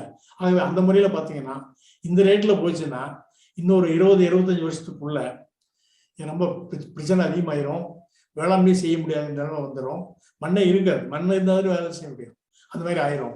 அதனால இதை வந்து உலகம் முறை அவங்க உணர்ந்திருக்கிறாங்க. அதனாலதான் டிசம்பர் 5ஆம் தேதியே உலக மண் தினம் அப்படின்னு சொல்லி அனௌன்ஸ் பண்ணிருக்காங்க. இதுல யூஎன்ஓலயே என்ன சொல்றாங்கன்னா உலக மண் தினம் சொல்லி அனௌன்ஸ் பண்ணிருக்காங்க. அந்த உலக மண் தினத்துல எனக்கு கூட இப்போ கூப்பிடுவாங்க, லெக்சர் கூப்பிடுவாங்க. நான் வந்து டாக் அபவுட் தம் சொல்லுவாங்க அதெல்லாம். அது மாதிரி இந்த மண்ணை வந்து இப்ப நம்முடைய கடமை என்னன்னு சொன்னா, இன்னொன்னு பாத்தீங்கன்னா எல்லாமே மண்ணில தான் வருது. எப்படின்னா இண்டஸ்ட்ரி பத்தி பேசுறோம். திருப்பூர்ல வந்து இண்டஸ்ட்ரி இருக்குது, அங்க இண்டஸ்ட்ரி இங்க இருக்கு, காட்டன் மில்ஸ் இதெல்லாம் சொல்றோம். இப்போ கோயம்புத்தூருக்கு பேர் வந்து சவுத் இந்தியன் மேன்செஸ்டர்னு பேரு கோயம்புத்தூர். ஒரு காலத்துல 100 கடைகளில் மில் இருந்தது. ஆனா இன்னைக்கெல்லாம் மில்லாம் குறைஞ்சு போச்சு. காரணம் என்ன, அங்க பருத்தி வரமாட்டேங்குது, அதுதான் பிரச்சனை. ஸோ அப்படி இருக்கும்போது எந்த இண்டஸ்ட்ரியா இருந்தாலும், அது பருத்தி இண்டஸ்ட்ரியா இருந்தாலும் சரி, நூல் மில்லா இருந்தாலும் சரி, மூலப்பொருள் எங்கிருந்து வருகிறது ஒரு பெரிய கேள்வி. மூலப்பொருள் மண்ணில் தான் வருது. நிலத்துல இருந்து தான் வருது, நிலத்துல இருந்து மண்ணில் இருந்து வருது. கரும்பு ஆலை எடுத்துக்கோங்க, கரும்பு எங்கிருந்து வருகிறது? அது எங்கிருந்து தான் வருது. அதை விட அதே மாதிரி போயிட்டே இருந்தா டைமண்ட் எங்கிருந்து வருது? வைரம் எங்கிருந்து வருது அப்படின்னா, வைரம்ங்கிறது காடுகளில் வந்து இந்த மரனுடைய இலையெல்லாம் கீழே உளுந்து ப்ரெஷர்னால, அழுத்தத்தினால அது வைரமாக மாறுது. அந்த வைரத்தை வந்து நெருப்புல காமிச்சிங்கன்னா அது எரிஞ்சிடும். அது நிறைய பேருக்கு தெரியாதுன்னு நினைக்கிறேன். வைரத்தை நெருப்பு காஞ்சி எரிஞ்சிடும். அது மாதிரி நம்ம மார்பிள் சொல்லக்கூடிய செலவுக்கள் இருக்கு இல்லைங்களா, அது எப்படி உருவாகுதுன்னா சுண்ணாம்புகள் தான் நாளடைவில் கொஞ்சமா இதாகி அது வந்து செலவுக்கெல்லாம் மாறுது. மார்பிள்னு சொல்லக்கூடிய மார்பிள் அந்த மாதிரி மாறிட்டு இருக்கு. ஸோ எந்த இண்டஸ்ட்ரி எடுத்துருக்கீங்கனாலும், எந்த தொழில் முனைவோரை எடுத்துட்டீங்கனாலும், அவங்க எல்லாருமே அவங்க இதை சார்ந்தா இருக்கிறாங்க, மண்ணை சார்ந்தா இருக்கிறாங்க. மண்ணிலிருந்து விளைபொருள் வரலன்னா இண்டஸ்ட்ரியே நடக்க முடியாது. இண்டஸ்ட்ரி இழுத்து மூட வேண்டிய நெசசிட்டி வந்துடும். அதே மாதிரி அயன் ஓர்னு சொல்லக்கூடியது, அலுமினியத்தில் பாக்சைட்னு சொல்லக்கூடியது எல்லாமே மண்ணிலிருந்து தான் வருது. கோல்டே அப்புறம் மண்ணிலிருந்து தான் வருது. கோலார் கோல்ட்ஃபீல்ட்ஸ் தெரியும், உங்களுக்கு கேள்விப்பட்டிருப்பீங்க. அது மாதிரி எல்லாமே மண்ணிலிருந்து தான் வருது. இன்னும் சொல்ல போனா உயிர்காக்கும் மருந்துகள் கூட மண்ணிலிருந்து தான் வருது. செப்டமைசின் பார்த்தீங்கன்னா இதுல இருந்து ஐசோலேட் ஆஃப் மண்ணு தான் அது மாதிரி நிறைய சமாச்சாரங்கள் உயிர்காக்கும் மருந்துகள் கூட மண்ணில் தான் வருது. ஆகவே அந்த மாதிரி மண்ணுங்கிறது பெரிய மகத்துவம் வாய்ந்தது, அற்புதமானது, அற்புதமானதுன்னு சொன்ன மாத்திரம் பத்தாது, அற்புதத்திலே அற்புதம் சொல்லக்கூடிய அந்த அளவுக்கு மண் இருக்கிறது. அப்ப நம்முடைய கடமை என்னன்னு சொன்னா, இந்த மண்ணை நம்ம காக்க வேண்டும். எப்படி காக்கிறதுனா, சாயில் கன்சர்வேஷன் ஒரு டிபார்ட்மெண்ட் இருக்கு, நிறைய பேர் தெரிஞ்சிருக்க. அவங்க அந்த டிபார்ட்மெண்ட்ல என்ன பண்றாங்க, எவ்வளவு எஃபெக்டிவ் பண்றாங்கன்னு எனக்கு தெரியாது. ஆனா ஒண்ணு என்னன்னா, நம்மளுடைய அனைவருடைய கடமையுமே இந்த சாயில் கான்சர்வேஷன், அதாவது மண்ணை பாதுகாக்க வேண்டியது நம்முடைய கடமை. இப்பொழுது மண்ணை நாம் பாதுகாக்காவிட்டால் என்ன ஆகும் சொன்னா, எதிர்காலத்துல நம்முடைய சந்ததிகள் வரும்போது மண்ணை இருக்காத ஒரு நிலைமை வந்துடும். அது மண் கெட்டு போன மண் நிலைமை வந்துடும். அப்ப விவசாயம் பண்ண முடியாது, உணவு கிடைக்காது. ஸோ உணவுக்கு நாம வந்து உணவு பஞ்சம் வரக்கூடிய நிலைமை ஏற்பட்டாலும் ஆச்சரியப்படுத்துக்கல. அது ஏற்படக்கூடாதுங்கிறதுக்காகத்தான் இப்போ ஒரு காரணம், எப்படி நீ அதை கேட்கலாம், மண்ணை எப்படி பாதுகாக்கிறது அப்படின்னு கேட்கலாம். அதுக்குதான் முக்கியமானது இயற்கை வழி வேளாண்மை. அதுதான் நான் அந்த டாபிக்கை கொடுத்துருக்கேன். என்னன்னா, இயற்கை வழியில வேளாண்மை செஞ்சேன். நான் வந்து சொன்ன விவசாய குடும்பத்துல வந்தேன். எங்க தாத்தாவுக்கோ என்னுடைய அப்பாவுக்கோ ரசாயன உரம்னா என்னன்னு தெரியாது, யூரியா என்னன்னு தெரியாது, பாஸ்பேட்னா என்னன்னு தெரியாது, பொட்டாசியம் என்னன்னு தெரியாது. அவங்க செஞ்சதெல்லாம் என்ன பண்ணாங்கன்னா, இலை குழையெல்லாம் இருக்கும், நிறைய மரம் இருக்கும். இப்போ காடு வளர்ப்போம் சொல்றாங்கல்ல, இப்போ அதை பண்ணிட்டு இருந்தாங்க. அவங்க நிறைய காடு எல்லாம் இருக்கும், வேப்ப மரம் அதெல்லாம் இருக்கும். அதில் வெட்டி உடைய கொண்டு வருவாங்க. அப்புறம் மேட்டு காட்டில் வந்து என்ன பண்ணுவாங்கன்னா, கொழிஞ்சு விதைச்சிருவாங்க. அந்த கொழிஞ்சு நல்லா வளைஞ்சு வரும்போது பார்த்தீங்கன்னா அது அருமையான பூ பூத்திருக்கும். அந்த ரேஞ்சில் வந்து என்ன பண்ணுவாங்க, அதை பிடிக்க கொண்டாந்து அதையும் மண்ணில் போடுவாங்க. பிறகு இது இல்லையா, புண்ணாக்குன்னு சொல்லக்கூடியது, வேப்ப புண்ணாக்கு, இழுப்ப புண்ணாக்கு, சம்டைம்ஸ் கடலை புண்ணாக்கு கூட போடுவாங்க. அதெல்லாம் புண்ணாக்கெல்லாம் போடுவாங்க. போட்டு இதெல்லாம் மண்ணில் போகும்போது எல்லாமே அங்கக எருக்கள், ஆர்கானிக் மென்யூர் தான் போட்டாங்க. போட்டு வரும்போது பார்த்தீங்கன்னா அந்த அரிசி, அந்த நெல்லுடைய இருந்து வரக்கூடிய அந்த அரிசி, இப்போ GB24 ஒன்று இருக்கு, மிக சன்னமான அரிசி ஒன்று. அது பார்த்தீங்கன்னா அது ஒரு மனம், அருமையான மனம் இருக்கும். அது எந்த விதமான பிரச்சனையும் இருக்காது. ஆனால் இன்னைக்கு நிலைமையில் என்னன்னா, எல்லாவற்றிற்கும் மருந்து அடிக்கிறார்கள். மருந்துன்னா அதாவது இந்த பெஸ்டிசைட், பூச்சிக்கொல்லி, பூஞ்சாலக்கொல்லி, பூசணக்கொல்லி, அப்புறம் களைக்கொல்லி, எல்லாத்தையும் அடிக்கிறாங்க. உங்களுக்கு ஒன்று சொல்ல விரும்புகிறேன், களைக்கொல்லி ஒரு தடவை அடிச்சுட்டா அது 15-20 ஆண்டுகள் வரைக்கும் மண்ணில் இருக்கும். இது களையை மாத்திரம் எடுக்காது, மற்ற பயிர்களையும் எடுக்கும். இதுல ஒரு 6 கம்பெனி இருக்குது. அதுக்கு பேரே கில்லர் கம்பெனிஸ்க்கு பேரு. நான் பேர் சொல்ல விரும்பல. இது கில்லர் கம்பெனிஸ்னே பேர். அவங்களுக்கு என்ன பண்ணாங்கன்னா, அந்த காலத்துல வியட்நாம் போர் நடந்தப்போ USA இருந்து இவங்க போய் என்ன பண்றது இல்லை, அவங்களுக்கு போய் மேலே போனா திக்க கேனப்பி இருக்காது, மரங்கள்லாம் நிறைய அடர்த்தியா இருக்கிறதுனால கீழே அவங்களால பார்க்க முடியல. அப்ப என்ன பண்றதுன்னு கேட்டாங்க. அப்போ ஏஜென்ட் ஆரஞ்சுன்னு சொல்லி ஒரு கெமிக்கல், அந்த கெமிக்கலை இவங்க ஒரு கம்பெனி ப்ரொடியூஸ் பண்ணி கொடுத்தாங்க. அது ஒன்று ஸ்ப்ரே பண்ணீங்கன்னா அது இந்த இலையெல்லாம் விழுந்துடும் பூரா. அப்போ இவங்களுக்கு நல்ல கீழே ஈஸியாக தெரியும். அந்த மாதிரிலாம் நடந்துருக்குது. ஆகவே அந்த மாதிரி பார்த்தீங்கன்னா நிறைய ரசாயன பயன்படுத்தி மண்ணையும் மனதையும் நம்மையுமே அது வந்து ரொம்ப இது பண்ணுது. பார்த்தீங்கன்னா எல்லாத்துக்குமே இது பண்றாங்க. வீட்டில் பாருங்க, காய்கறி வாங்கிட்டு வந்தாவே அந்த காய் சீக்கிரம் கெட்டு போகுது, பழம் சீக்கிரம் கெட்டு போகுது. ஆனா ஒரு காலத்துல வந்து இயற்கை வழியில் பண்ணீங்கன்னு வச்சுக்கோங்க, ஒரு வாரம் ஆனாலும் அப்படியே இருக்கு. வெண்டைக்காய் பொரிச்சிட்டு வந்தோம்னா அது அப்படியே ஒரு வாரத்துக்கு பச்சையா அப்படியே இருக்கும், கிடையாது. ஆனா இன்னைக்கு வந்து எல்லாமே கெட்டு போகிற நிலைமை இருக்குது. காரணம் இந்த பூச்சிக்கொல்லி பூஞ்சாரக்கொல்லி உள்ள போயிருது. திராட்சை குறிப்பா என்னுடைய கிளாஸ்மேட் ஒருத்தர் இருந்தார், டாக்டர் ஜெயராஜன் பேரு. அவர் வைசான்ஸ் துணை வேந்தரா கூட இருந்தார். அவர் எண்டமாலஜிஸ்ட், பூச்சியல் நிபுணர். அவர் வந்து எப்பவுமே இது வாங்க மாட்டார், இந்த திராட்சை வாங்க மாட்டார். நான் ஒரு நாள் டூர் போயிட்டு இருக்கும்போது கேட்டேன், ஏன் திராட்சை சாப்பிட மாட்டீங்க? ஐயோ அதுல அவ்வளவு பூச்சிக்கொல்லி அதுதாங்க இருக்கு, அது சாப்பிட்டா போச்சுங்க, கெடுதல் அப்படிம்பாரு. அதனால நிறைய பேரு இன்னைக்கு இத்தனை ஹாஸ்பிட்டல் வர்றதுக்கு ஒரு காரணமே, நான் உண்மையை சொல்றேன், இத்தனை ஹாஸ்பிட்டல் வர்றதுக்கு காரணமே நான் உண்ணும் உணவு தான். இந்த உண்ணும் உணவு வந்து கலப்படம் செய்த உணவு, அதுல வந்து ரசாயனம் நிறைய கலந்துருக்குது. இதை கலக்கும் போது மெர்க்குரி பாய்சன், என்னென்னோ பாய்சன்லாம் இருக்குங்க. எல்லா விதமான பாய்சனும் உங்களுக்கு எல்லாமே கெடுதல். அதை தான் சாப்பிட்டுட்டு இருக்கோம். ஸோ சாப்பிட்டு இந்த ஓரளவுக்கு அந்த ரெசிஸ்டன்ஸ் டெவலப் பண்ணிட்டோம்னு நினைக்கிறேன் நான். அதனாலதான் கொரோனா கூட இவ்வளவு தூரம் அஃபெக்ட் ஆகலை நமக்கு. ஆனா இது இப்படி நீடிக்க முடியாது. ரொம்ப நாளைக்கு சாப்பிட்டு இருந்தாங்கன்னா வந்து கண்டிப்பா வந்து சுகாதாரத்தை கெடுக்கும், ஹெல்த்தை கெடுக்கும். இப்போ நான் ஒரு புதுசாக ஒரு சொல்லிட்டு இருக்கேன், என்னன்னா புதுசு இல்லை, எல்லாருக்கும் தெரிஞ்சதுதான், 3H கிளப்னு ஒரு சொன்னேன். 3H கிளப்னா என்னன்னா ஹெல்த்து, ஹாப்பினஸ், ஹார்மனி. ஹெல்த் எல்லாம் பார்த்துக்கிட்டா தான் ஹாப்பியா இருக்க முடியும். ஹெல்த்து ஹாப்பினஸ் இருந்தால் தான் ஹார்மனிங்கிறது ஒன்று இருக்கும். இந்த 3 இருந்ததுன்னா நம்ம வாழ்க்கை நல்லாவே இருக்கும். அதை வந்து நம்ம கவனிக்கணும். இன்னொன்று என்னன்னா, இந்த கழிவு மண்டலத்தை பற்றி நான் சொன்னேன் இல்லைங்களா, நிறைய பேருக்கு தெரியாத விஷயத்த நான் சொல்ல விரும்புகிறேன். நிறைய பேர் வந்து தெரியாதுன்னு சொல்ல ஸ்கிப் பண்ணிடுறாங்க, அது கவனிக்கிறது இல்லை. என்னன்னா இந்த பவல் அண்ட் பிளேடர், இந்த பவலும் பிளேடரும் குடல் சுத்தம் உடல் சுத்தம் அந்த காலத்துல சொல்லிட்டு போயிருக்காங்க. நம்ம அருமையா சொன்னது, குடல் சுத்தம் உடல் சுத்தம். இந்த பவல் எப்போல்லாம் சுத்தமா இல்லையோ அப்ப நோய் வரும். அது பிளேடர் எப்போல்லாம் சுத்தமா இல்லையோ அப்ப நோய் வரும். அதனால நான் என்ன சொன்னேன், BBC = GH அப்படின்னு ஒரு ஃபார்முலா சொன்னேன். பிபிசினா bladder bowel cleanliness is equal to good health, GH. Suppose இது பண்ணலன்னா நீ GH தான் போகணும், ஜெனரல் ஹாஸ்பிட்டலுக்கு தான் போக வேண்டியது இருக்கு. அந்த மாதிரி இது ரொம்ப சிம்பிள். இது வந்து ஒரு நாளைக்கு ஒரு தடவை 2 தடவை அட்லீஸ்ட் மினிமம் நீங்க வந்து கழிவு வந்து நடந்ததுன்னு வச்சுக்கோங்க, அது ஒரு உடம்புல ஒரு பிரச்சனையே வராது. இதை நான் வந்து அனுபவமாகவும் சொல்றேன். ஏன்னா நான் எதையும் சொல்லும்போது பேசும்போது நான் வந்து அதை செஞ்சாதான் சொல்லுவேன் மற்றவங்களுக்கு. நான் மகாத்மா காந்தி இருந்தாலும் கூட முடிஞ்ச அளவுக்கு அதை ஃபாலோ பண்ற மாதிரி சொல்றேன். ஸோ அந்த மாதிரி மண் வந்து சில இடங்களில் பார்த்தீங்கன்னா மண்ணை மருந்தாக கொடுக்குறாங்க.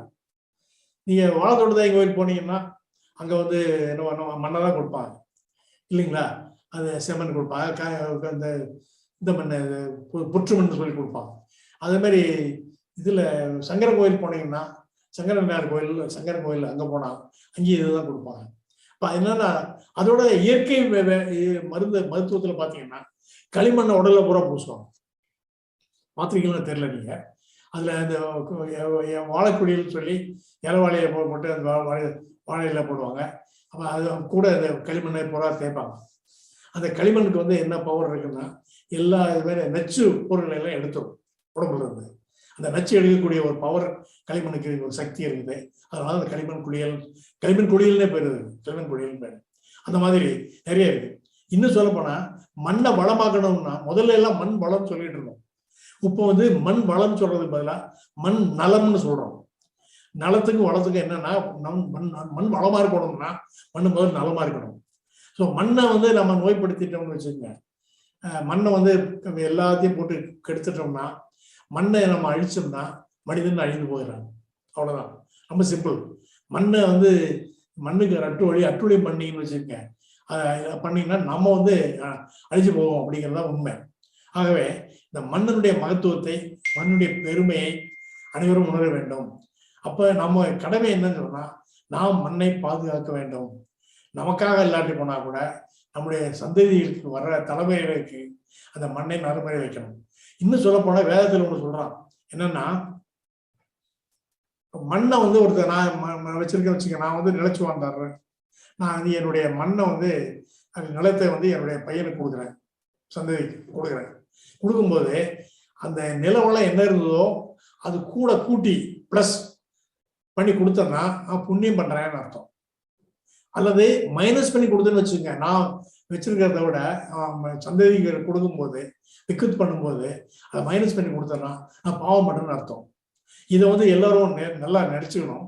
அதே மாதிரி இயற்கை வேளாண்மை பண்றவங்க எல்லாம் புண்ணியம் பண்றவங்க. ஏன்னா நல்ல உணவை மக்களுக்கு கொடுக்குறாங்க, சுகாதாரத்தை கொடுக்குறாங்க, ஹெல்த்தை கொடுக்குறாங்க. ஆனா ரசாயனம் போடுறவங்க எல்லாம் பாவம் பண்றவங்க. அவ்வளவுதான் சொல்ல முடியும் ஈஸியா. அது வந்து கூகுள் துறைன்னு ஒரு இடம் இருக்குங்க ஊட்டியில. அங்க ஒரு பேராசிரியர் இருந்தாரு. அவர் என்ன சொன்னாருன்னா, சார் இந்த பர்டிகுலர் பிளாக்ல வந்து என்ன சொன்னாலும் இயற்கை வேளாண்மைக்கு வரவே மாட்டேங்கிறாங்க, அவரை மாற்றவே முடியல எங்களால. நீங்க தான் வந்து ஒரு தடவை பேசணும் சார் அவங்க. பார்த்தா ஒரு 100 பேர் இருக்கும், எல்லாம் பெண்கள். அவங்களுக்கு தெரியல படகாசு வந்து உட்கார நம்பர் போட்டு வருவாங்க. வந்தாங்க. வந்த உடனே நான் வந்து ஏதோ நாள் சொல்லி முடிச்சுட்டு கடைசியாக ஒரு கேள்வி கேட்டேன்.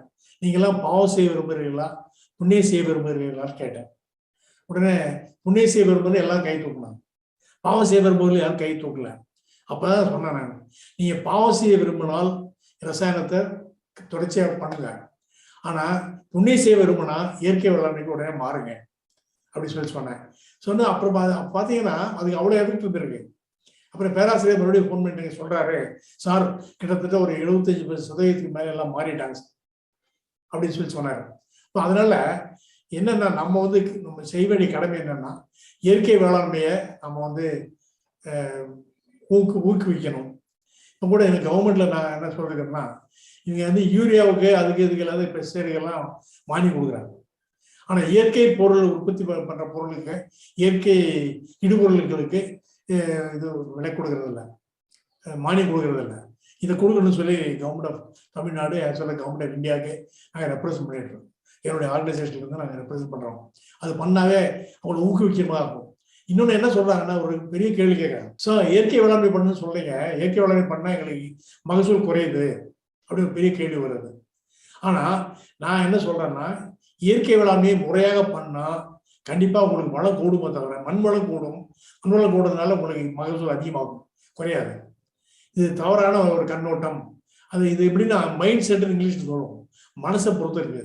மனசுல வந்து இயற்கை வேளாண்மை சரியில்லைன்னு நினைச்சீங்கன்னா சரி இருக்காது, இல்லை நல்லா இருக்குன்னு நினைச்சா நல்லா இருக்கும். அதுதான் மெயின் மைண்ட் செட் தான் இம்பார்ட்டன்ட்டு. அதனால நாங்கள் என்ன பண்ணுவோம்னா, நாங்கள் ஒரு சர்டிஃபிகேஷன் பாடி வச்சிருக்கிறோம், call Indian society for certification organic products. அதாவது இயற்கை வழி வேளாண்மையில சான்றிதழ் வழங்கும் இந்திய சங்கம் அப்படின்னு பேரு. இது 2003 இதை தொடங்கினோம். அடியன் தான் அதுக்கு வந்து ஃபவுண்டர் பிரசிடென்ட்டு. இப்போ நான் சேர்மன் ஆகிட்டேன், நான் வேற வந்து பிரசிடென்டாக இருக்காரு. அதில் நிறைய ஃபார்ம் நாங்கள் போய் நேர்லேயே போய், நாங்கள் எல்லாமே ரிட்டையர்ட் பர்சன்ஸு, அதனால நாங்கள் ஒரு ரெம்யூரேஷன் அதை எடுத்துக்கிறது இல்லை, ஒரு சர்வீஸ் மாதிரி பண்ணிட்டு இருக்கோம், ஆண்டு ஜாப் மாதிரி தான் பண்ணிட்டு இருக்கோம். எவ்வளோ நாள் அப்படி தான் பண்ணிட்டு இருக்கோம். இப்போ வந்து வேற ஒருத்தர் நான் இந்த கொரோனா பீரியட்ல 3 இயர்ஸ் எல்லாமே முடங்கி போச்சு, அதனால வேற ஒருத்தர் கொடுத்து அவர் பண்ணிட்டு இருக்காரு. இப்போ வந்து ஃபுல் டைம் பீப்புள் அதில் போட்டிருக்காங்க. ஃபுல் டைம் பீப்புள் போட்டால் அவங்க ஆக்டிவா யங்ஸ்டர்ஸ் இருக்காங்க, ஆக்டிவா போய் எல்லாம் பண்ணுவாங்க. அதை பண்ணிட்டு இருக்கோம். அந்த இயற்கை வழி வேளாண்மைங்கிறது மிக முக்கியம். இதில் நாட் ஒன்லி இயற்கை பயிர் உற்பத்தி மட்டுமல்ல, கால்நடை உற்பத்தி, இந்த பால் உற்பத்தி எல்லாத்துலையுமே. ஆக்சுவலா பால் உற்பத்தியில வந்து இந்தியா தான் நம்பர் 1, வெஜிடபிள் உற்பத்தியில வந்து நம்ம இந்தியா நம்பர் 2. இந்த மாதிரி இருக்கு. அவர் வந்து செஞ்சுட்டு இருக்கோம், சாதனையெல்லாம் பண்ணிட்டு தான் இருக்கிறோம். ஆனா அந்த சாதனையை பண்ணும்போது கூட வேதனையும் வந்துருக்கு. இந்த வேதனை என்னன்னா, இந்த ரசாயனம். நீங்க சொல்ல போனா காலையில எந்திரிச்சதுல இருந்து இந்த பல் துளகரம் பார்த்தீங்கன்னா அந்த பேஸ்ட் கெமிக்கல், எல்லாமே கெமிக்கல். சொல்லப்போனா I don't want to go into டீடைல்ஸா சொல்லல, நான் எல்லாமே கெமிக்கல் தான், எல்லாத்தையும் கெமிக்கல் தான் யூஸ் பண்ணிட்டு இருக்கிறோம். ஸோ அந்த கெமிக்கல் யூஸ் பண்ணாம நாம் வந்து ஆர்கானிக்னு சொல்லக்கூடிய இயற்கை வேளாண்மையில் வரக்கூடிய விளைஞ்ச ஒரு பொருட்களை நாம உற்பத்தி பண்ணணும், மற்றவங்களுக்கு நுகர்வோருக்கு அதை கொடுக்கணும். அப்படி கொடுத்தோம்னாவே கண்டிப்பாக ஆரோக்கியம். இப்போதான் கவர்மெண்ட் ஆஃப் இந்தியாவில் வந்து நேச்சுரல் ஃபார்மிங்னு சொல்லி பிஎம்லாம் பேச ஆரம்பிச்சிருக்காங்க. அது நல்ல ஒரு சகுனம்னு நினைக்கிறேன் நான். ஏன்னா நேச்சுரல் ஃபார்மிங் இஸ் டிஃபரெண்ட். அதே இயற்கை வேளாண்மைங்கிறது வேற, இயற்கை வழி வேளாண்மைங்கிறது வேற. நான் அதான் மாத்தினேன், அதை இயற்கை வேளாண்மைன்னு சொல்லிட்டு இருந்தாங்க. நேச்சுரல் ஃபார்மிங்கிறது ஃபாரஸ்ட் தான் நேச்சுரல் ஃபார்மிங். அங்க வந்து யாருமே விதை விதைக்கிறது இல்லை, களை எடுக்கிறது இல்லை, பயிர் பாதுகாப்பு இது பண்றது இல்லை, எல்லாமே இயற்கை சார்ந்தா இருக்குது. அதனால அது இயற்கை, அது இயற்கை. ஆனா நம்ம என்ன பண்றோம், அது மாதிரி பார்த்து செய்யறதுனால இயற்கை வழி வேளாண்மை. அந்த பேர் கொடுத்து இயற்கை வேளாண்மை பேர் கொடுத்து அது பண்ணிட்டு இருக்கோம். இப்போ நிறைய பேர் பண்ண ஆரம்பிச்சிட்டாங்க. அது இந்தியா வந்து எல்லா விதமான தட்பவெட்ப நிலையும் கொண்டது, எல்லா விதமான மண்ணும் கொண்டது. இந்தியாவை போல வேற எந்த இடத்துலையும் இந்த மாதிரி மண் வகைகள் கிடையாது. பல விதமான மண் வகைகள் இருக்கின்றன, பல விதமான தட்பவெட்ப நிலையில் இருக்கின்றன. ஆண்டுதோறும் கிட்டத்தட்ட பார்த்தீங்கன்னா லாஸ்ட் இயர் அதுக்கு முன்னாடி எல்லாம் பார்த்தீங்கன்னா மழை எப்போ பார்த்தாலும் மழை பெஞ்சிட்டு இருக்குது. அதனால மழை வளம் இருக்குது, நீர்வளம் இருக்கிறது, நிலவளம் இருக்கிறது. இந்த மன வளம் மாத்திரம் வேணும், மனிதனுடைய மனத்தினுடைய வளம் வேணும். அப்புறம் வந்து இந்த பொல்யூஷன் பண்றாங்க இல்லைங்களா, அது அப்படிதான். நான் ஏன் பொல்யூஷன் பண்றாங்கன்னா அவன் மைண்டு பொல்யூட்டடு, மனது வந்து சரியில்லை. மனதுல மாசு இருந்தா கண்டிப்பா வெளியில மாசு தான் பண்ணிட்டு இருப்பான், போய் சொல்லுவான், எல்லா விதமான மாசு பண்ணிட்டு இருக்கோம். அதெல்லாம் முதல்ல என்ன பண்ணணும்னா மனசுல இருக்கிற மாசை நீக்கணும் அப்படின்னு சொல்லி சொன்னேன். அது அது அது அது செய்யணும். அதுக்கு நாங்கெல்லாம் படிச்சுட்டு இருக்கும்போது அட்லீஸ்ட் மாரல் கிளாஸ்ன்னு ஒன்று இருந்தது, மாரல் இன்ஸ்ட்ரக்ஷன் கிளாஸ் இருந்தது. இப்போ இருக்க தெரியல. இருந்தாலுமே பெரியவர்களாகிய மற்றவங்க இளம் வயதினருக்கு இதை பற்றி எடுத்து சொல்லி இந்த மண்ணுடைய மகத்துவத்தையும் மண்ணை பற்றி சொல்லி மண்ணை நம்ம காக்க வேண்டும், பாதுகாக்க வேண்டும் என்பதை சொல்ல வேண்டும் என்று அதை விட இயற்கை வேளாண்மை நம்ம செய்யணும். நாங்கெல்லாம் வந்து உதவி பண்றதுக்கு தயாராகிறோம், எந்த விதமான உதவி செய்யறதுக்கு நான் தயாராகிறோம். இன்னொன்று சொன்னா 2 சொன்னேன், கிருஷ்ணமூர்த்தி இன்டர்நேஷனல் ஃபவுண்டேஷன் சொன்னாரு. அது வந்து ஆக்சுவலாக நான் ஆரம்பிச்சது இல்லை, என்னுடைய குருநாதர் ஆரம்பிச்சது. அவர் டாக்டர் எஸ் கிருஷ்ணமூர்த்தி இருந்தாருங்க. அவருக்கு டீனா இருந்தாரு, அடிஷனல் டைரக்டராக இருந்தாரு, அப்புறம் டைரக்டராக ரீச்சாக இருந்தாரு. அப்புறம் எஃப்ஏஓ போனாரு. எஃப்ஏஓலாம் இருந்து ஒர்க் பண்ணிட்டு ரிட்டையர் ஆனதுக்கு அப்புறம் தான் ஃபவுண்டேஷன் ஆரம்பிச்சாரு. அவர் பேர் எஸ் கிருஷ்ணமூர்த்தி, என்னுடைய பேர் கே கிருஷ்ணமூர்த்தி. ஆரம்பிச்சு நான் ஃபவுண்டர் மெம்பராக இருந்தேன். அப்போ வந்து உப்பாசி டிஎஸ் இன்ஸ்டிடியூட் டைரக்டராக இருந்தாங்க. இப்போ நிறைய மீட்டிங்ஸாக கண்டக்ட் பண்ணுவார். அவருக்கு ரொம்ப ஏஜ் ஆகி போய் அவரால் முடியலைங்கிற ஸ்டேஜில் என்ன பண்ணார், அவருக்கே தெரியும் நான் ரொம்ப நாளைக்கு உயிர் வாழ மாட்டேன்னு தெரியும். அப்போ என்கிட்ட என்ன சொன்னார், நீ தான் எடுத்து எனக்கு பதிலாக பண்ணணும்னு சொன்னார். அப்படிதான் இது வந்தது. ஏன்னா அவருடைய குடும்பத்திலே பார்த்தீங்கன்னா ஒருத்தர் வந்து ஐஏஎஸ் செக்ரட்டரியெல்லாம் இருந்தார், ஹெல்த் செக்ரட்டரியெல்லாம். இன்னொருத்தர் வந்து கால்நடை பல்கலைக்கழகத்தில் துணைவேந்தரெல்லாம் இருந்தார். நான் சொன்னேன், அவங்களாம் இருக்காங்களா சார், அவங்கள்ட்ட கொடுங்களான்னு. அவனால நீ தான் அது சூட்டபிள் அப்படி சொல்லி என்கிட்ட கொடுத்துட்டு போயிட்டாரு. அதனால என்னுடைய ஆனஸ்ட் சொல்லுவோம் இங்கிலீஷில், ஒரு ஆனஸ்ட் அது எனக்கு வந்துருச்சு. இப்போ நான் அதை பண்ணிட்டு இருக்கோம். அது பண்ணும்போது எனக்கு ரொம்ப மகிழ்ச்சி என்னன்னா, நம்ம வந்து ஏதோ ஒரு கருவியாக இருக்கிறோம், சுகாதாரமான முறையில் மக்களுக்கு நல்ல நுகர்வோருக்கு நல்ல பொருளை கொடுக்குறோம், இந்த ரசாயனிக் வந்தால் பொருளை கொடுக்கறதுக்கு நம்ம உதவி பண்றோம் அப்படிங்கிற முறையில் ஒரு மனநிறைவு ஏற்படுகிறது. இதுக்கு மேல இன்னொன்று சொல்ல விரும்புறேன். நான் வந்து மக்கள் நல விரும்பி அப்படிங்கிற முறையில பாத்தீங்கன்னா, அவர் சொன்னாரு, பேசும்போது சொன்னாரு, என்னுடைய பயோடேட்டாவில் ஹோமியோபதிஸ்ட்னு சொன்னாரு. ஐ ஆம் டூயிங் ஹோமியோபதி 1995 இருந்து பண்ணிட்டு இருக்கேன். அது 5 கிட்டத்தட்ட 27-30 வருஷமா ஹோமியோபதி பண்ணிட்டு இருக்கேன். என்னை பொறுத்த வரைக்கும் homeopathy is the best medicine. Gandhi சொல்ற மாதிரி எந்த விதமான பிரச்சனை இல்லாதவங்க இது கொஞ்சம் எல்லாத்தையும் சரி பண்ணும். 2வது வந்து ப்ரானிக் ஹீலிங்னு ஒன்று இருக்கு, பிராண சிகிச்சைங்கிறது மருந்து எதுவும் கொடுக்காம நம்ம வந்து இந்த சக்கராஸ் இருக்கு பார்த்தீங்கன்னா உடம்புல, அதை தனியாகவே ஒரு லெசன் மாதிரி வைக்கணும்னு நினைக்கிறேன். ஒரே மாதிரி வைக்கணும்னு நினைக்கிறேன். 11 சக்கரை இருக்கு பாடியில. அந்த சக்கராஸ் வந்து சரி பண்றதுதான் அந்த பிராண சிகிச்சை. சக்கராஸ் சரி பண்ணா வந்து இந்த நோயெல்லாம் போயிடும். நிறைய இது பண்ணிருக்கிறோம், சக்சஸ்ஃபுல்லாக பண்ணிருக்கிறோம். ஹோமியோபதியில பார்த்தீங்கன்னா நிறைய இது சக்சஸ்ஃபுல்லாக பண்றேன். குறிப்பா 2-3 நான் சொல்ல விரும்புறேன். காலில் கையில சில பேருக்கு ஆணி வந்துடும். அது வந்து இங்கிலீஷ்ல வந்து கான்னு சொல்லுவாங்க, கான் இந்த சோல் அப்படி சொல்லுவாங்க. அந்த கானுக்கு மற்ற வைத்தியத்துல எதுவும் வைத்தியம் கிடையாது, சரியான வர்றதில்லை. அலோபதியில் போனால் அதை அறுத்து விடுவாங்க, திருப்பி வளர்ந்துக்கும். இல்லை வேற நைட்ரஜன் வைப்பாங்க, அது திருப்பி பிரச்சனையில வரும், அது சரியாகிறதில்லை. ஆனால் நம்ம இது மருந்துல ஹோமியோபதியில் நான் சொல்லக்கூடாது, இறைவனுடைய அருள்லாம் செய்கிறேன். நான் செய்யறதில்லை. கிட்டத்தட்ட 60-70 பேருக்கு மேல கம்ப்ளீட்டாக குணமாயிடுச்சு. அப்படி ரெக்கரன்ஸ் இருக்காது, ஒன்ஸ் அண்ட் ஃபார் ஆல் குணமாயிரும். ஹோமியோபதியில் அதுதான் ஒரு மெயின் பாயிண்ட். என்னன்னா ஒன்ஸ் அண்ட் ஃபார் ஆல் குணமாயிரும், மறுபடியும் வராது. பல இதுக்கு மருந்து இருக்குது. குறிப்பா வந்து பெண்களுக்கு வந்து இந்த மாதவிடாய் காலத்தில் பெரிய பிரச்சனைகள்லாம் வரும். அது எல்லாத்துக்குமே ஹோமியோல மருந்து இருக்குது. அது கரெக்டாக மாதிரி அவங்க சொல்லணும், எது என்னென்ன பிரச்சனைகள் சொன்னாங்கன்னா பிரச்சனையை ஆய்வு செய்து அதுக்குள்ளே மருந்து கொடுத்தோம்னா. ஹோமியோபதியில் எப்படின்னா இடது தோல் வலி வலது தோல் வலின்னு வந்தாங்கன்னு வச்சுக்கோங்க, இடது தோல் வலி வலது தோல் வலி மருந்து கொடுத்தா கேட்காது, அவ்வளோ ஸ்பெசிஃபிக் அது. அதனால அந்த இது நான் அதோட ஆண்டவன் அருளால இறைவனுடைய அருளால வந்து ஸ்பெஷலைஸ் பண்ணிட்டு இருக்கோம். அது எனக்கு எந்த மனநிலையை கொடுக்குது, டீனாவோ ப்ரொஃபஸராவோ இருந்ததை விட மேல் மனநிலையை கொடுக்குது. அடுத்தாப்புல நான் வந்து என்ன பண்ணேன்னா, நான் பிஎஸ்சிஹெச் படிக்கும் போதே ஐஏஎஸ் ஆகணும்னு நினைச்சேன்.